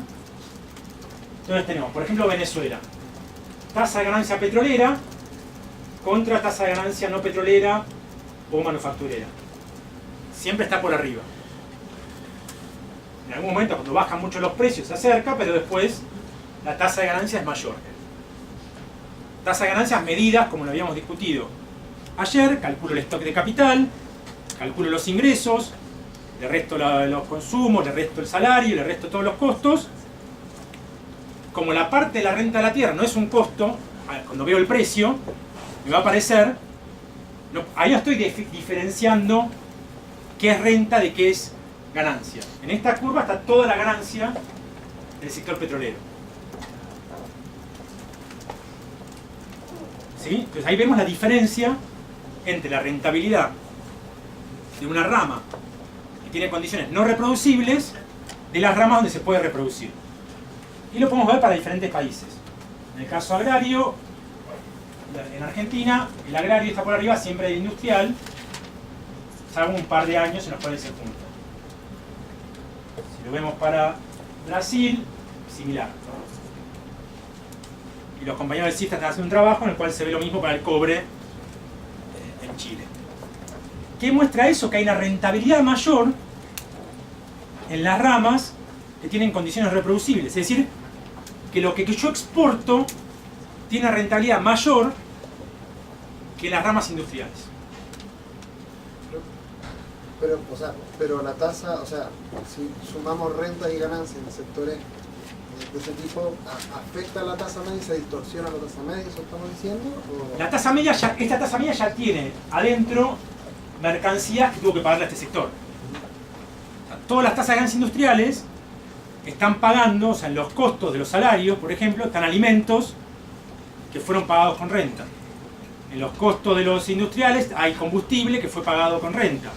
Es decir, todas las mercancías que circulan tienen esta renta. O sea, la tasa media supone ya un descuento de esa renta. Pero no puedo hacer nada frente a eso. O sí puedo hacer, pero no directamente. Puedo socializar, pero si socializo, igual lo tengo que comprar hacia afuera. Entonces, busco formas, pero no tengo una receta que resuelva eso, porque esta es una sociedad basada en la propiedad privada. Pero quería mostrarles, bueno, que esa diferencia no es algo teórico, surge de mirar esta diferenciación y explicarla. Es decir, me encuentro con esto y desarrollo, trato de ver por qué hay una rama que tiene precio, o sea, el ejercicio que estuvimos haciendo. Es decir, no es una teoría que explica esto. Es algo que ocurre y que tengo que, como estuvimos haciendo el ejercicio, intentar explicarlo e ir buscando las determinaciones que permiten que esto ocurra. Que mercancías que no fueron, que tienen una porción del precio que es reconocido que no corresponde a un valor. O sea que es un falso valor social. Reconozco como valor algo que no tiene valor, pero lo tengo que pagar. O sea, me sustrae de mi valor. ¿Y por qué lo tengo que pagar? Porque es algo no reproducible por el trabajo humano apropiado en forma privada. Entonces, un primer problema es este problema de la contabilidad, y esto se ve con las tasas de ganancias, que es como lo que vimos ayer. O sea, el ejercicio que hicimos ayer de tasa de ganancia, pero hecho por ramas. No para el conjunto de la economía, sino que tomo el PBI, en lugar de toda la economía, el PBI agrario, el PBI minero, o tomo los balances de empresas de esas ramas. ¿Y cómo hago la diferencia después entre lo que es De esto era toda la ganancia de la rama. ¿Qué parte corresponde a renta y qué parte corresponde a una ganancia normal? ¿Qué parte corresponde a la ganancia normal? La tasa de ganancia mayor. La tasa de ganancia del sector industrial. La diferencia entre estas dos curvas es la renta. Esto es todo el ingreso del sector. Pero hay una parte que es la ganancia normal y una parte que es la ganancia extraordinaria que se transformó en renta. O sea, estas brechas multiplicadas por el stock de capital me arroja la masa de renta.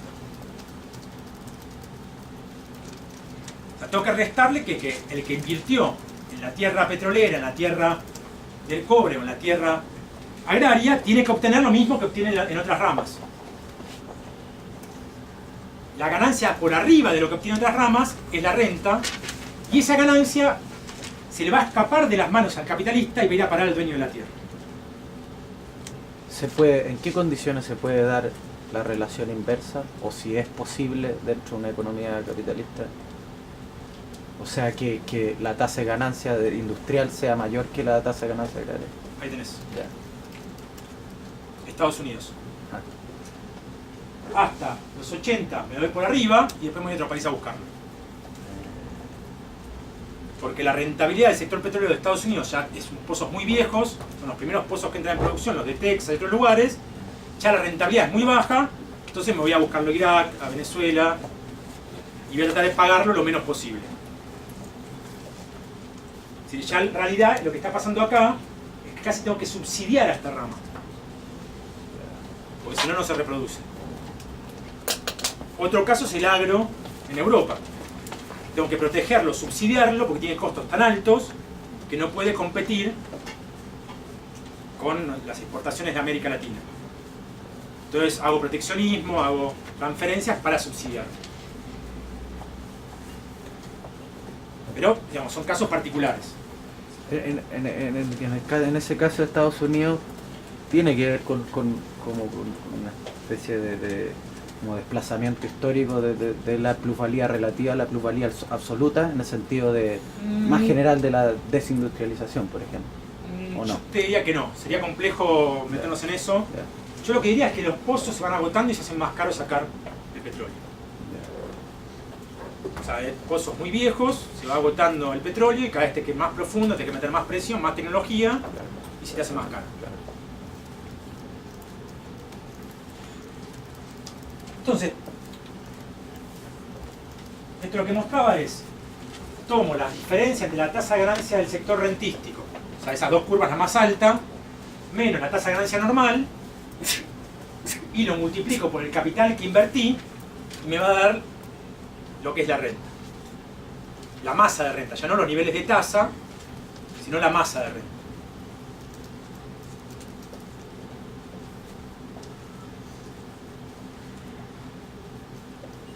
Por ejemplo, esto ya es renta petrolera y renta agraria en Argentina. Es decir, hacer esas dos curvas, hacer el cálculo y ver la renta en estos países, que recuerden, es un ingreso, si yo lo exporto, que viene de afuera, una ganancia que viene de afuera por encima de lo que me corresponde a mi capacidad, a lo que yo aporto de capital. Se supone que yo aporto una porción de capital y tengo que obtener un porcentaje igual que el resto. Pero como soy dueño de la mejor tierra, obtengo una renta que me permite tener un ingreso desde afuera mucho mayor que el resto. Esto, acuérdenselo para mañana cuando discutamos el imperialismo. O sea, vamos a ver que esto se vuelve fundamental para discutir el imperialismo. Pero alguna sospecha supongo que puede generar de... ¿Alguno había escuchado la teoría del imperialismo? ¿Qué dice la teoría del imperialismo? En relación a los intercambios entre países. Entre los países imperialistas y los países periféricos. Intercambio desigual. Intercambio desigual. Bueno, esto pone por lo menos una inquietud frente al intercambio desigual. Si yo exporto algo que tiene una rentabilidad mayor que lo que los bienes industriales,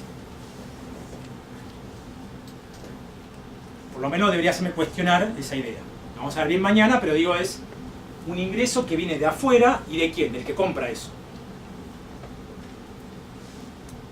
Que no se va a resignar, que va a querer hacer algo, podemos discutirlo mañana. Pero es un ingreso que cambia el vínculo que se establece normalmente. ¿Van siguiendo hasta acá? ¿Alguna pregunta? Ahora vamos a complicarlo un poquito más. No sé si hasta acá hay pregunta, aprovecha para preguntar antes que nos metamos en algo que complica más esto todavía. ¿Alguna duda? Sí, Sí. a mí no me quedó claro la parte de la tortilla rige el precio. A ver, supongamos que yo tengo un pozo de petróleo. Bueno, supongamos yo tengo un campo, ¿sí? Y produzco con mi campo 1000 toneladas de soja. No puedo producir más, pues no puedo incorporar tecnología, pero tiene un límite. Porque el campo tiene un límite físico de producir. Pero hay más demanda que de 1000 toneladas. Entonces, otro que tiene otro campo va a decir, pues yo también voy a producir. Y tiene costos, porque la tierra es un poco peor, tiene costos mayores. ¿A qué precio se va a vender? ¿A la que tiene la mayor productividad, o sea, el menor costo, o a la que tiene mayor costo?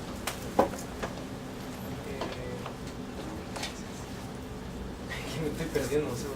A ver, si yo tengo una tierra, si yo soy una industria normal, si yo quiero producir más, ¿qué hago? Replico la productividad o mejoro la productividad en relación al otro.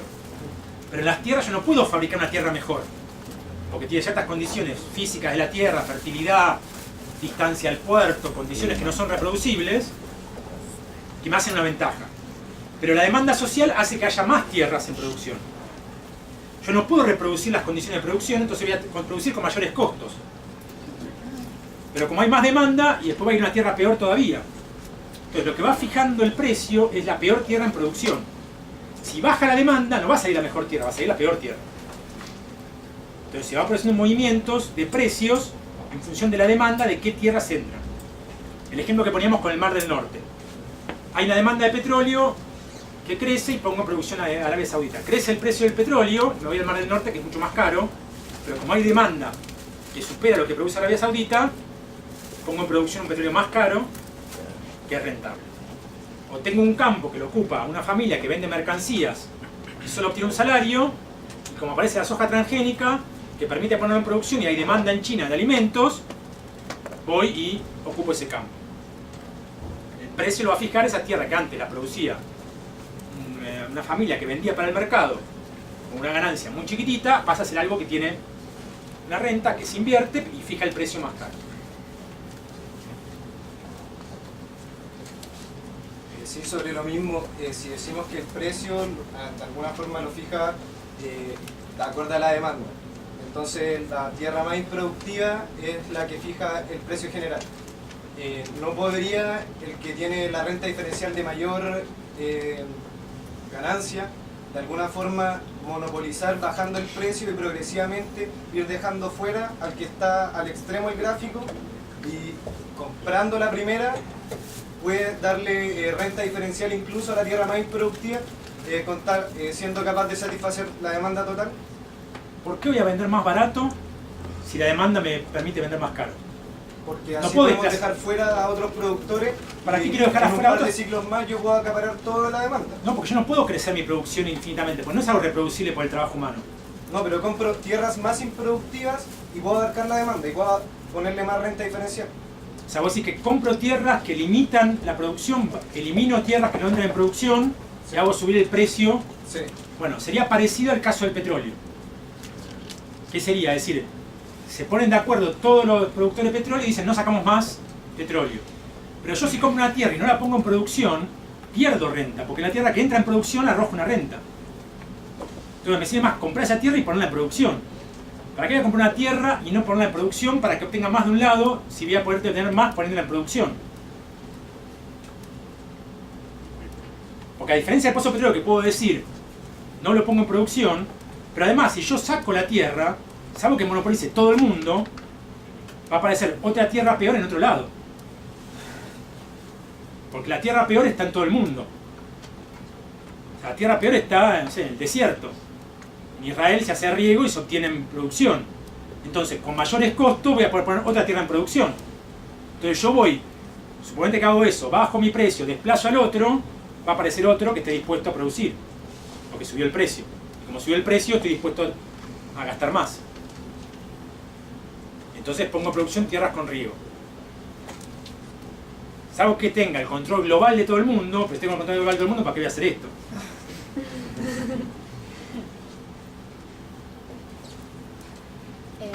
Sí. ¿Me podéis recordar como la diferencia entre renta y ganancia, como para tenerla en la cabeza todo el rato que A ver, apliquemos algo más? tenemos que pensarlo juntos.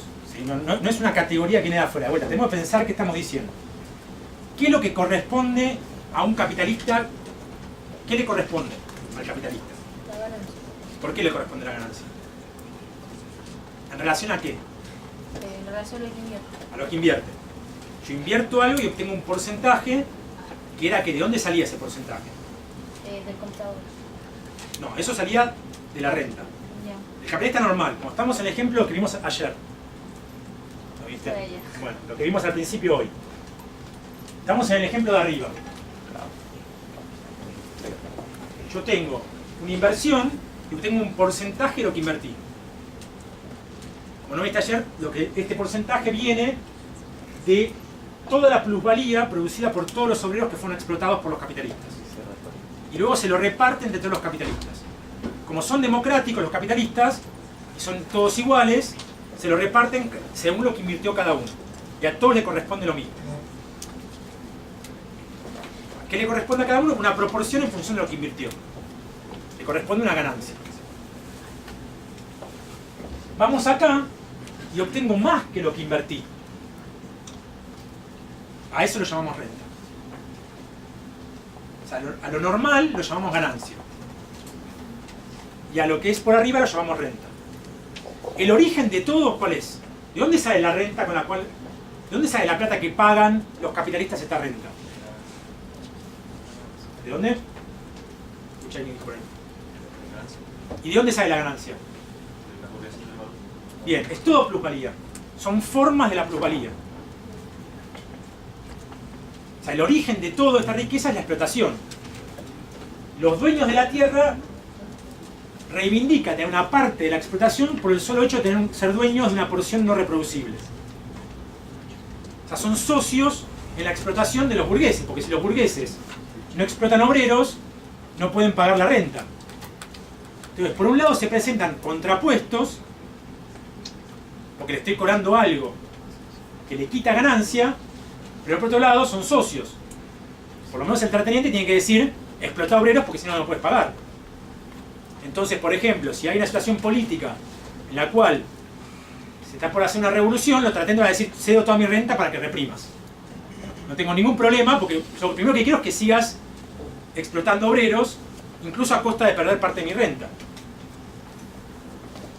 Porque estamos peleados, porque yo te quiero cobrar más todo el tiempo, pero los dos vivimos de la plusvalía. Y si vos no obtenés la plusvalía, yo no puedo obtener ingreso. Entonces se presentan como contrapuestos, pero tienen la misma fuente de ingreso que es explotar a los obreros. Uno es el que compra la mercancía a fuerza de trabajo y obtiene el plusvalor, y el otro se sube al otro y le saca una parte. Claro, le recorta. Pero si el otro no produce ese plusvalor, o sea, si yo me subo mucho o genero una tensión que pone en cuestión la propiedad privada, y entonces voy a frenar ahí. Y al revés lo mismo, quiero expropiar terratenientes, pero si eso empieza a poner en cuestión la propiedad privada, y prefiero pagar la renta antes que habilitar a que me expropien a mí. Entonces, como la propiedad privada es lo que tienen los dos en común para reproducirse, su disputa es una disputa que tiene un límite. No puede avanzar y resolverse, se mantiene. Constante. Exacto, es una Alto y disputa bajo. todo el tiempo disputándose, Claro. pero que no puede resolverse. Bien, entonces hasta acá vamos bien. Entonces podríamos entender, no sé si comprendí bien, que la renta sería como lo que ganas entre los diferenciales de las tasas de ganancia. Exacto. Porque como, o sea, la parte normal la tiene que obtener el capitalista que usa mi tierra, si no, no va a invertir, no va a producir mercancías, entonces mi tierra no puede hacer nada. Entonces tiene que obtener la tasa de ganancia igual que en el resto de la economía. Y lo que obtenga extra, se lo voy a cobrar en forma de alquiler. El resto de la economía sería como la tasa media de ganancia del agregado. O la industrial, esto que veíamos acá, por ejemplo. La industrial contra la agraria. La industrial contra la agraria. Pero la referencia sería la tasa de ganancia industrial. Sí, en general se toma la tasa de ganancia industrial como tasa de ganancia de referencia media. Porque la media, si yo hago la media, es un promedio de estas dos que ya tienen renta. Entonces me va a distorsionar. Si yo hago la tasa de ganancia del conjunto de una economía, por ejemplo, tomo la tasa de ganancia de Brasil, va a tener estas dos tasas de ganancia. La tasa de ganancia media ya tiene una tasa de renta. No me sirve de referencia. Si yo tomo la tasa de ganancia de toda la economía en Chile, tiene la renta del cobre esa tasa de ganancia. Entonces no puedo usarla como referencia. Tengo que usar de otra rama. Entonces no puedo tomar el promedio de la economía, tengo que tomar la tasa de ganancia industrial. ¿Entienden? Bien. Vamos hasta acá porque vamos a meter... Es pequeño. Respecto a lo que plantean los compañeros sobre quién fija el precio, hablamos que la tierra agrícola el menos productivo es el que fija el precio, ¿cierto? Pero antes tú dijiste que en la competencia el mejor fijaba el precio y todos corrían tras él. ¿En qué momento se da eso? O sea, ¿en qué... Cuando es reproducible. No, pero ¿en qué rama productiva? En todas las ramas donde es reproducible esa condición. Todo menos la agraria. Ponía el ejemplo, no sé, de los iPads y lo que hace Samsung, los celulares, zapatos, o sea, todas las ramas en las cuales yo puedo inventar esa fábrica, va a aparecer alguien que la fabrique y la haga. Pero yo el mejor pozo petrolero, la mejor tierra, la mina más barata de sacar el cobre, no puedo inventarla. Salvo que sea Dios, pero bueno. En principio somos ateos. Puedo descubrir algo mejor. No es lineal. Puede ser que algo no esté descubierto y descubrí algo mejor, pero igual sigue sin ser reproducible. Me va a permitir adquirir una renta diferencial. Pero va a seguir siendo no reproducible. O sea, no es que se fue descubriendo de mejor a peor linealmente. Pero donde se mueve, como vos decís, como explicaba antes, donde yo puedo reproducir eso. Como las condiciones, el petróleo tardó siglos en producirse, yo no puedo producir petróleo barato en otro lugar. Disculpa. Sí. ¿Y hay algunas reglas específicas de cómo la renta vuelve a entrar de forma distinta a cómo entrarían las ganancias al... Bien, vamos a eso. Ah. Vamos a eso. Hasta acá vimos terratenientes y capitalistas. Como les decía, vamos a complicarlo un poquito más. ¿Por qué vamos a complicarlo un poco más? Porque esto se produce en espacios nacionales. Como les decía antes, en general esto se produce adentro de cada economía, pero la mayor parte se exporta. Cuando se exporta, de alguna manera, estoy haciendo como una simplificación, pero lo que pasa es que el país se considera tan dueño de la tierra como el dueño privado. Supongamos que no está estatizada la tierra. Está estatizada es el país. Supongamos Venezuela, el Estado es el dueño de la tierra. Entonces el terrateniente es, digamos, el dueño de la tierra vende y recibe. Pero hay una parte que es de esa ganancia extraordinaria que surge de condiciones no reproducibles, que entra directo al dueño de la tierra y que después el dueño de la tierra va a hacer algo con eso. Por ejemplo, lo va a poner en el banco, se va a convertir en capitalista, o sea, no es que esa plata va a quedar o la va a fugar del país. Entonces, esa renta puede tener diferentes cursos. Entonces, uno tiene que estudiar qué pasa con esa renta que recibe el dueño de la tierra. Si es privado, hay que ver qué hace con esa plata. Por ejemplo, si la pone en el banco, va a decir, bueno, hay que ver cómo opera sobre la tasa de interés. Entonces, por ejemplo, en la Argentina, esto ya es más técnico, pero si uno encuentra tasa de interés negativa, ¿qué significa tasa de interés negativa? Que la inflación es más alta que la tasa de interés. O sea, para algunos esto es muy complejo, pero digamos, es que yo te presto plata y me devolvés menos de lo que te presté, pierden los bancos. Pero ¿quién pone la plata en los bancos? Los terratenientes. Que son los que tienen plata que les sobra. Entonces es una forma de transferir la renta. Es decir, la renta va a ir al terrateniente, pero también puede ser disputada. ¿Por qué puede ser disputada? Puede ser disputada porque es un derecho que viene por la propiedad, pero que no reproduce nada. Porque el capital, con lo que gana, con ese 22% que gana, tiene que volver a invertir para volver a seguir compitiendo. El dueño de la tierra, lo único que tiene que hacer es seguir siendo dueño de la tierra, porque no está produciendo nada. No tiene que invertir en la tierra. El que invierte en tecnología y demás es el capitalista, que obtiene el 22%. El otro recibe algo solo por ser propietario. Con lo cual, si se lo saco, se puede quejar, me puedo pelear, pero no es que deja de funcionar algo. Si yo al capitalista le cobro un impuesto que le elimina el 22%, ¿qué va a pasar? No puedo seguir. No va a invertir más. Por eso toda política que se base en una política de impuestos no puede ser una política socialista. Porque es no entender cómo funciona el capital. No se avanza en la propiedad privada aumentando impuestos. No es un problema impositivo. Porque si yo le cobro impuestos de capital y no estoy dispuesto a cuestionar el capital, lo que va a terminar pasando es que el capital no invierte y se va a otro lado.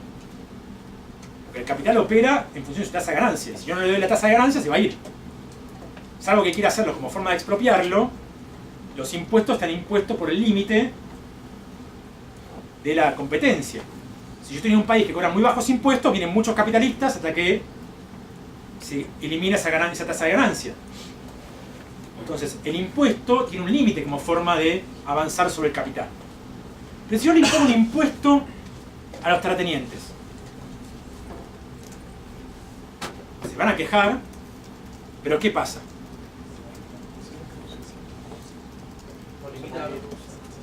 No afecta en nada. Porque no es alguien que invierte que tiene que tener una proporción de lo que invirtió. Es alguien que recibe un ingreso al cual, por la competencia, no tengo otra que pagárselo, pero después tengo mecanismo de disputarlo. Entonces, lo que vamos a empezar a ver ahora son los mecanismos de esa disputa. Un mecanismo simple es poner un impuesto extraordinario. Por ejemplo, en Argentina, supongo que en Chile están las regalías a las exportaciones, o regalías específicas. Es decir, por ejemplo, exporto granos y te cobro un impuesto a las exportaciones muy alto. ¿Qué es ese impuesto a las exportaciones? Como vimos, solo exporto materias primas. ¿Por qué puedo pagar un impuesto más alto que las exportaciones industriales? Cuando exporto a un industrial le cobro un impuesto del 10%, ni siquiera le cobro impuestos. Lo subsidio para que exporte. Y cuando exporta a alguien materias primas le cobro un impuesto del 35%. ¿Por qué puedo cobrárselo? Porque ese 35% no está reproduciendo a alguien. El capitalista obtuvo el 22% y lo que le estoy restando, ¿qué va a hacer el capitalista? Va a pagar menos alquiler. Porque si le está afectando su 22%, deja de invertir. Entonces, el impuesto, yo soy el que va a exportar es el capitalista, porque alquiló la tierra y produjo. Obtiene la riqueza y la va a exportar, pero le pone un impuesto, va a volver y va a decirle, no, mira, te pago menos alquiler. Ese impuesto es un mecanismo por el cual el Estado apropia una parte de la renta de la tierra. No sé si será tan correcto, pero se me ocurre que es similar a lo que pasa en Chile ahora que, no sé, el programa de la Chilena, una de las cuestiones que planteaba era reformar el FUT, que es el Fondo de Utilidades Tributables, que es un fondo que van acumulando los capitalistas en Chile, tanto nacionales como transnacionales, pero que lo dejan ahí sin que entre el circuito de reproducción del capital porque no les permite no pagar impuestos por el momento. Y en la medida en que una cuestión que no afecta a la reproducción del capital es disputable en términos políticos. Lo que habría que ver ahí es, tendrías que ver cuál es el impuesto normal a todos los capitalistas y si hay un impuesto extraordinario al resto. Lo normal es de todos los capitalistas. Lo que sería renta sería el impuesto, si a los sectores del cobre o no sé, del salmón o de la madera, de todas las actividades que no tienen condiciones reproducibles, se les cobra un impuesto un poquito más alto. O se les cobra un impuesto que no se les cobra al resto. Tiene que ser algo diferencial. Esto que yo pongo el ejemplo, el impuesto a la exportación, es diferencial. Un industrial que exporta le hacen descuento a los impuestos. En Argentina, si vos sos un industrial que quiere exportar, te descuentan el IVA. Si sos un agrario que quiere exportar, te cobra un impuesto del 35%. Habría que ver en ese caso si el impuesto es equitativo o diferencial. Ahora, ¿qué pasa con los impuestos? Yo soy dueño de la tierra, es más, se lo están cobrando el burgués, que después me baja el alquiler, y dice, ¿por qué a mí me cobras 35 y el otro no? Si somos todos iguales. Esto es una dictadura. Somos una propiedad privada, somos todos iguales, ¿por qué yo voy a pagar más que el resto? Entonces, los impuestos directos son complicados. El Estado todo el tiempo quiere aplicarlos y los otros tienen argumentos para decir, a toda la sociedad me están discriminando. Como la sociedad no ve que el origen de eso es algo que, como estamos explicándolo, muchas veces incluso puede apoyarlo. Entonces tienen que aparecer otros mecanismos de apropiárselo. Pueden ser impuestos. Si yo soy el dueño de la tierra y soy el Estado, ya solucioné el problema porque te cobro el alquiler yo, y el Estado después agarra esa plata y la utiliza para sus cuentas públicas, para subsidiar a la burguesía. Entonces ya ahí solucioné un problema. Entonces cuando estatizo, es una forma de que esa renta vaya a parar a todo el resto. El Estado estatiza el suelo petrolero en Venezuela, digamos, estatiza el cobre, cobra el alquiler, o tiene una empresa estatal que hace la producción, y con toda esa renta después va y le da subsidios, paga la deuda externa, hace transferencias, hace obra pública, todo lo que necesita para funcionar el capitalismo. Entonces, un mecanismo de que esa renta, que para afuera es privada, sea adentro repartida, es que sea estatal. Cuando no es estatal, aparecen otros mecanismos.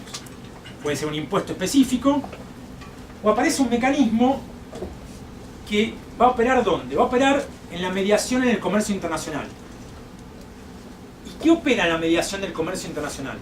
¿Qué define un vínculo cuando yo entre una mercancía que exporto y una mercancía que intercambio afuera?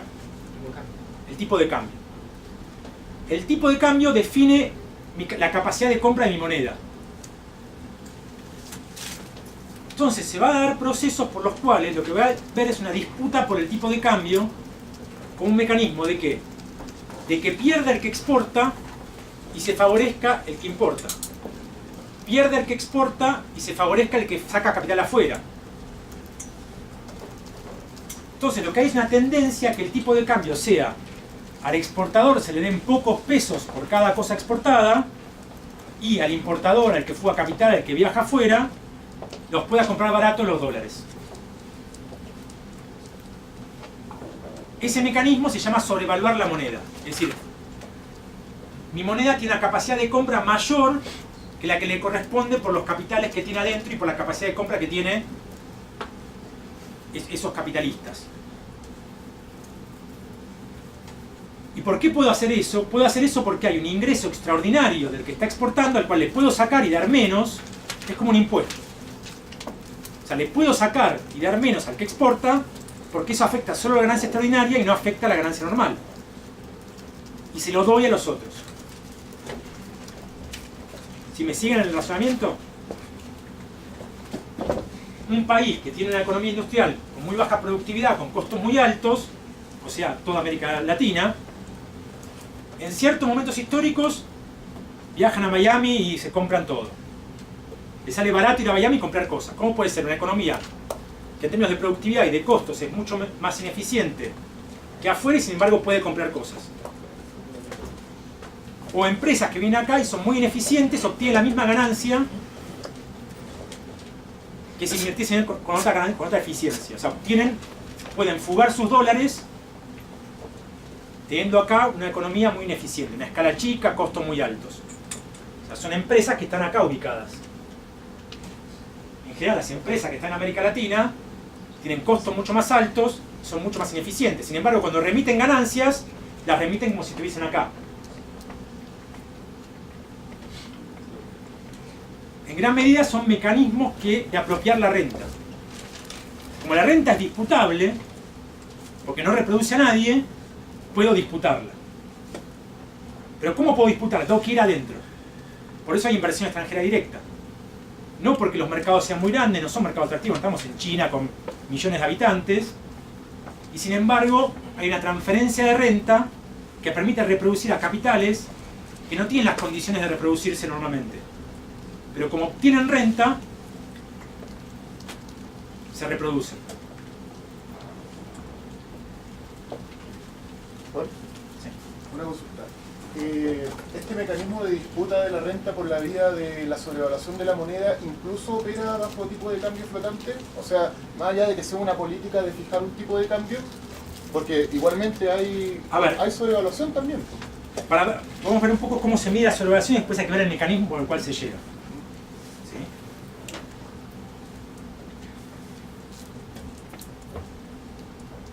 Vamos a explicar un poco cómo se mide la sobrevaluación y después vemos con qué mecanismo se puede llegar. La ecuación parece difícil, pero no es tan difícil, no la sufren. Tenemos poco tiempo, con lo cual la respuesta a eso lo vamos a ver mañana. Presento esto y haría un poco de preguntas, en todo caso seguimos mañana cuando vemos el tema imperialismo. ¿Cómo sé yo que mi moneda está sobrevaluada o no? Después veo cómo llego a eso. Primero tengo que preguntarme si está sobrevaluada o no. No puedo discutir si tal mecanismo sobrevalúa o no sobrevalúa si no sé si está sobrevaluado o no. O sea, para entender el mecanismo tengo que entender el contenido del mecanismo, ¿sí? Tengo que medir la sobrevaluación. Lo cual para Chile sería muy interesante hacerlo y sería bueno que lo hagan. ¿Cómo se hace? Tiene supuestos, como toda medición, como vimos antes, uno tiene que cocinar los datos, porque no es que uno va y le pregunta al tipo de cambio, ¿está sobrevaluado? Bueno, si viene Metallica a tocar a este país y no puede pagar la entrada metálica como si viese en Estados Unidos y la productividad del trabajo es mucho menor en Estados Unidos, yo sospecharía que está sobrevaluado. Si los brasileros pueden tener durante mucho tiempo a Neymar y no lo vendían, cuando en cualquier otro momento lo vendían enseguida, es porque tenían plata para pagar un sueldo carísimo durante un montón de años. O contratan a jugadores vacíos a jugar a Brasil. Puede gustarle a las mujeres brasileras, pero estoy seguro porque están pagando un sueldo equivalente que ganaban en otro país. ¿Por qué puede pasar eso? Bueno, yo sospecho que está sobrevaluado. Si va un argentino a Miami y compra 2 televisores, cuando la productividad de Argentina y la capacidad de acumular de Argentina es mucho menor que la de Estados Unidos, y dice deme 2, mientras los estadounidenses están en crisis y no pueden comprar uno, yo sospecho que está sobrevaluado. Pero son sospechas.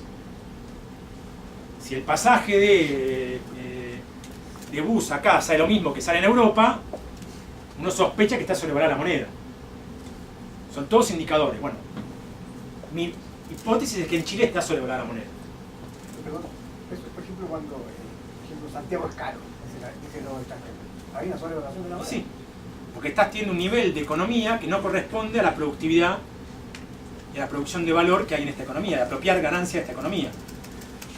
Estás operando con algo que te infla tu capacidad de compra. Bueno, no es artificial porque es real. O sea, artificial no es plata que entra y vos comprás esas cosas. No es que no las comprás, no es que viene Metallica y está vacío, la gente va a verlo. O sea que es artificial, pero es real. Tiene una fuente, hay algo que está transfiriéndose. Es artificial porque va a generar un conflicto al mediano. Mientras la renta siga alta no va a haber ningún conflicto. Cuando baje el precio del cobre, veamos. O sea, no es artificial mientras el cobre esté alto. Si el cobre baja, y se va a hacer difícil sostener esa capacidad de compra. Lo que estamos viendo es que el tipo de cambio actúa transfiriendo esa renta. ¿Sí? O sea, tiene un origen. No es algo político o monetario. Hay una sustancia de riqueza que permite sostener el tipo de cambio. Si desaparece la sustancia de riqueza, va a desaparecer esa política monetaria. Entonces, ¿cómo se hace para calcular esto? Bueno, tomo un año, el año B, el año base, en el largo de la historia, en el cual no haya nada que me distorsione mi capacidad de compra. Es decir, un año en el cual el precio de las exportaciones esté muy bajo y en el cual no haya deuda externa. Porque la deuda también es un mecanismo de entrada de plata desde afuera. Si, digamos, supongo un año normal. Para Argentina y Venezuela, y supongo que para Chile también, porque los precios de la materia prima se mueven más o menos parecido, es a la salida de la Segunda Guerra Mundial y principios fines de los 60. O sea, años en los cuales se derrumban los mercados de materias primas, baja mucho, digamos, las exportaciones, porque se empieza a recuperar Europa y empieza a producir, y lo que era el boom de materias primas cae, y entonces igual hay que estudiarlo para cada país. Pero en Venezuela y en Argentina, en la década del 50-60 el tipo de cambio está muy bajo, la capacidad de compra es muy baja, y no hay ningún ingreso externo que me haga inflar mi capacidad de compra. O sea, lo tengo que deducir porque no me queda otra. Pero digo, si no hay nada que venga de afuera que me permita tener una capacidad de compra inflada, la capacidad de compra que tengo es la que corresponde a los capitales que acumulan en este país. Si de golpe descubro que hay una fuente que no había visto, y bueno, tendré que revisar lo que estoy diciendo. Entonces, ahí tomo mi año base. Y después veo qué pasa con la moneda a partir de ese año base. ¿En relación a qué? En relación a Estados Unidos, voy a ver dos determinantes que son los determinantes principales del poder de compra de una moneda. ¿Qué afecta el poder de compra de una moneda? Por un lado, la emisión y la inflación. Si yo tengo mayor inflación en un país que en el otro, el poder de compra está perdiendo más en un país que en el otro. ¿Cómo mido la inflación? Con el índice de precios del consumidor. Mantengo una canasta de bienes que se consumen fija, ¿sí? Vamos, comparo todo el tiempo mi moneda a ver cuántas changuitos de supermercado con X productos puedo comprar. Entonces voy viendo a lo largo de la historia cuántas canastas puedo comprar con mi moneda. Si mi moneda sube de precio porque hay mucha inflación, le voy descontando lo que es un efecto, digamos, monetario, y sigo diciendo cuántas canastas puedo comprar con esta moneda. ¿Se entiende? Yo a esa canasta le puedo sacar y poner productos a conveniencia. Bueno, no debería. Si soy el gobierno lo voy a hacer para que siempre me dé bien y decir que nunca baja el poder de consumo. O sea, no debería poder hacer eso. Debería tener una canasta que todo el tiempo sea la misma, como forma de poder contrastar la moneda y el poder de compra de la moneda a bienes que se mantengan fijos. Sí, es una pregunta porque si el IPC va variando generacionalmente en la medida que aumenta el nivel de tanto hay otros bienes que están considerados, ¿cómo se puede agotar eso? No se puede. No se puede, o sea, hay que trabajar con ese... O sea, si encuentra otro método... Claro. O sea, uno trabaja con lo que hay, sí, está distorsionado. Pero se supone que en todos los países más o menos lo distorsionan parecido y bueno. Pero también puedes trabajar con un índice de inflación. ¿Qué es esto? ¿Esto es el índice de inflación? No, pero que... El IPC es el índice de inflación. Sí, pero con los productos, no con los precios. Es que vos lo que trabajás, vos lo que haces, el IPC, por eso permite medir la inflación. Sí. Porque vos fijás los productos y ves solo el cambio de precio. Ya. Le quitas el efecto precio y mantenés la capacidad de compra. Sí. Lo que estamos diciendo es que si yo te cambio la canasta te hago trampa. No, claro, pero la canasta más o menos está fija. Se debería estar fija. En Argentina, por ejemplo, durante todo el kirchnerismo, los últimos 10 años, y se inventaron una canasta nueva que daba cualquier cosa. Pero como todo el mundo sabía que daba cualquier cosa, nadie la usa, y hubo consultoras privadas, otros organismos que intentaron reproducir la canasta. O sea, en Brasil pasa lo mismo, durante creo que en la dictadura, unos años, todo el mundo sabe que se distorsionó la canasta, entonces hay consultoras privadas que hacen la canasta y uno busca otras canastas. No sé cómo será en Chile, no es que uno lo toma críticamente. Pero más allá del caso concreto, me interesa que se entienda el mecanismo.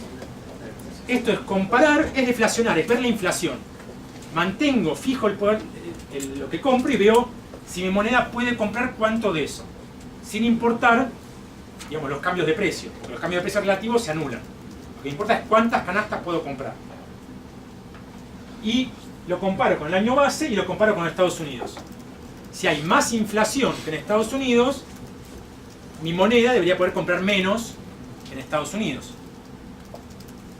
Entonces, lo que voy viendo ahí es que ese tipo de cambio en el cual no había ninguna distorsión, lo que debería pasar es que tengo más inflación, mi moneda actual compra menos, y entonces tiene que ajustarse para seguir estando el mismo nivel de compra sin ninguna distorsión.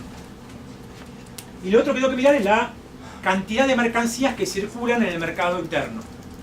Porque si hay muchas más mercancías en el mercado interno, anulado el efecto de la inflación, con una moneda tengo mercancías más baratas y puedo comprar más mercancías. Porque lo que puede pasar es que las mercancías sean las mismas, pero como aumentó la productividad sean más baratas las mercancías. No porque haya una inflación, sino porque como aumentó la productividad, cada mercancía que tengo que comprar es más barata. Entonces tengo que ver que si hay una productividad menor que en Estados Unidos, por eso acá está puesto la inflación del caso acá de Argentina, está puesta arriba y la de Estados Unidos abajo. Si hay más inflación en Argentina que acá, tiene que bajar mi capacidad de compra en relación a Estados Unidos. Y si en Estados Unidos la productividad es más alta que en Argentina, tiene que bajar la capacidad de compra. Entonces, lo que hago con esta ecuación es decir, bueno, a ver, partiendo del año en el cual no hay ninguna distorsión, veo cómo se debería comportar la relación entre el peso y el dólar, teniendo en cuenta la inflación y la productividad. Y voy viendo cómo se comporta esa paridad de compra. Y con eso tengo el tipo de cambio de paridad. Esto, para los que son economistas, se llama, no es algo marxista, es el tipo de cambio de paridad relativa. Es relativo porque está en relación a un año. La otra es una paridad absoluta, que es el índice Big Mac, que no tenemos tiempo de explicarlo, así que... Pero no es el índice Big Mac, por si alguna vez escuchó el índice Big Mac, que es ver con cuántos compro un Big Mac ahora y cuánto compro un Big Mac en Estados Unidos y veo mi capacidad de compra. eso no tiene un año base. Esto tiene un año base que es que no haya distorsión. ¿Sí? ¿Qué me importa de esto? Porque yo sé que es complejo y en todo caso podemos mañana repasarlo. Y yo lo que trato de ver es un año en el cual no hay ninguna distorsión y supongo cómo se comportaría la moneda si no hubiese ninguna distorsión. Y con eso obtengo la paridad de compra. Y después miro el tipo de cambio que existe. Si el tipo de cambio que existe es el dólar es más barato que lo que corresponde a la paridad, mi moneda está sobrevaluada. Después fijo cómo llega a eso. Puede ser por libre mercado, puede ser por fijación. Pero lo primero que tengo que ver es si efectivamente mi moneda nominal, o sea, la que yo veo todos los días, está por encima o por debajo de ese nivel que calculé. Si mi capacidad de compra sin ninguna distorsión es, no sé, tengo que gastar 3 pesos para conseguir un dólar y en el cambio oficial está un dólar, un peso, tengo una capacidad de compra hacia afuera muy inflada. Me es mucho más barato comprar un dólar. Pero si yo exporto, en lugar de darme 3 pesos, me dan 1 peso. ¿Siguen? Si el dólar está barato, yo compro dólares baratos, pero ¿de dónde sale esa capacidad de comprar dólares baratos? No es mágica. No se fija en la moneda. Alguien tiene que perder. ¿Quién pierde? Pierde el que exporta, que le dan menos. ¿Y quién es el que exporta? El que tiene renta. Entonces lo que uno hace es calcular esto y, para el caso argentino, uno ve momentos de sobrevaluación, peronismo en los 90 y, bueno, este gráfico ya, digamos, ahora está por acá. ¿Por qué? Porque la sobrevaluación es un mecanismo muy fuerte de sacarle a la renta sin cobrar impuestos. Cuando los terratenientes se rebelan y no quieren que les cobren impuestos, les sobrevalúa la moneda. Entonces en Argentina, por ejemplo, en el 2008, estamos acá, hubo una crisis en el campo, la gente salió, los terratenientes salieron a la calle, consiguieron apoyo de otros sectores de la sociedad porque decían, oh, soy productor y me están cobrando. Además, algunos partidos de izquierda decían, son campesinos pobrecitos que los explotan. Y lucharon y lograron que no se les cobre un impuesto más alto a la renta de la tierra. Entonces, ¿qué se hizo? Empezó la inflación, empezó a hacerse, se mantuvo fijo el tipo de cambio, y entonces, mediante una sobrevaluación de la moneda, que ahora pasamos por acá, le saqué más renta que la que le sacaba con el impuesto. Pero como es un mecanismo monetario, nadie tiene la culpa. Y nadie se queja, o se empiezan a quejar recién cuando está muy alto. ¿Tiene algo que ver eso también con la restricción de exportar que tienen los capitalistas argentinos? Es que, a ver, no hay una, bueno, algunos productos no se pueden exportar, eso es otra discusión. Es otro mecanismo de apropiar renta. Vamos a llegar a ver. Hay un mecanismo que es obligar a vender adentro a precio inferior que en el mercado mundial. Yo te obligo a vender adentro barato, entonces eso va a hacer que el salario se abarate y entonces los capitalistas obtengan mano de obra más barata.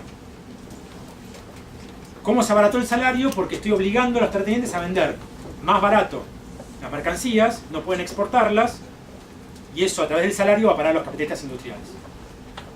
Entonces, un mecanismo de transferencia de renta es ese, el control de precios interno que abarata mercancías internamente. Es, por ejemplo, lo que pasa en Venezuela cuando se vende el combustible, que nadie lo obliga, el Estado lo hace y regala el combustible. Abarata la fuerza de trabajo y los capitalistas que acumulan en Venezuela pagan salarios que pueden consumir combustible, pueden consumir un montón de cosas y el capital no tiene que pagar. En Venezuela, por ejemplo, la moneda está súper sobrevaluada. ¿Qué significa eso? ¿Quién se queda eso? No se lo queda el Estado. El Estado es el dueño de la tierra. Pero se sobrevalúa la moneda, la paridad está más o menos en, el último cálculo que tenía, la paridad estaba en torno a 50 y el tipo de cambio oficial está en 6. O sea, debería costarle a los burgueses acceder a un dólar 50, pero cuando van a importar lo compran a 6. O sea que tenemos súper abaratado importar. ¿Y quién pierde? El Estado, que cuando exporta petróleo, en lugar de obtener 50 bolívares, obtiene solo 6. Entonces, todo el chavismo se súper sobrevalúa la moneda, que fue un mecanismo por el cual se le transfirió una masa de riqueza enorme a la burguesía. Porque la mayor parte de las importaciones se hacen por capitales privados. Entonces, por más que el Estado sea el dueño de la tierra, hay una parte importante de la renta que se va por este mecanismo.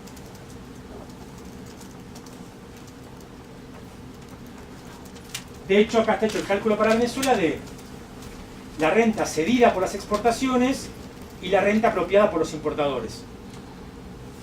Hay una diferencia que es, acá no está calculada, pero es la que apropia el que fuga capital. Que no solo se le apropia el que compra dólares baratos para importar, sino también todas las empresas extranjeras, la Coca-Cola, por ejemplo, que vende adentro Coca, digamos, o la Pepsi, y remite ganancias comprando los dólares. En lugar de tener que comprar a 50 el dólar, lo compra a 6. ¿De dónde sale eso? De lo que se pierde el Estado terrateniente. O sea, que sea el Estado el dueño de la tierra no cambia que sigue siendo capitalista. Porque el Estado es un propietario privado. Y la disputa por la renta opera con los mismos mecanismos. Y el tipo de cambio también actúa aun cuando el terrateniente es del Estado. Entonces, sé que esto último quizá lo hice muy rápido, que tenemos que ir terminando. Lo que me interesaba de esta, digamos, de ver por qué introducir este problema de la disputa de la renta es, primero, identificar la renta. O sea, ayer identificamos la ganancia como una forma del plusvalor. Y la ganancia es lo que correspondía a cada capitalista en función de lo que invirtió. Que haya transferencias de valor entre capitalistas no importaba siempre y cuando obtuviese en proporción a lo que invirtió. O sea, no importaba que yo tenga una rama que produce más plusvalía que otra rama, porque lo que importa es que yo obtenga en proporción a lo que invierto lo mismo. Es decir, que haya un país que exporta textiles y un país que exporta acero, si los dos obtienen la tasa media de ganancia, los dos se valorizan igual. No importa que en el textil se produzca más plusvalor que en el acero, porque la transferencia que opera ahí es lo que permite ser iguales. Entonces, la diferencia en valor es la forma de intercambio de equivalentes. No es un intercambio desigual. Se transfiere valor porque son iguales. Se transfiere valor porque tienen la misma capacidad de reproducirse. Si yo soy un país que tiene alguna innovación tecnológica y vendo más barato que el resto, me apropio de plusvalía de otro que no puede vender a ese precio,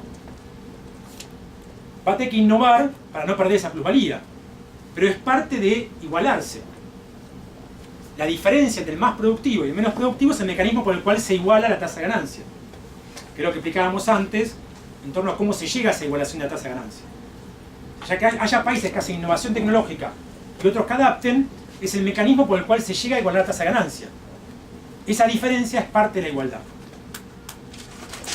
Pero cuando tenemos un bien no reproducible, hay una diferencia que se mantiene en el tiempo y que surge de ser productor privado independiente, que surge de la acción de la competencia de los capitalistas por usar ese recurso, digamos, no reproducible, pero que arroja una ganancia extraordinaria de un sujeto que no tiene nada que reproducir, pero que como es dueño reclama su derecho a apropiarlo y actúa en el mercado obteniendo eso de quienes compran esa mercancía.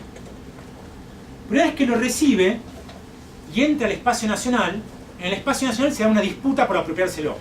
Hacia afuera no hay casi disputa posible. Tengo que entrar para disputarlo.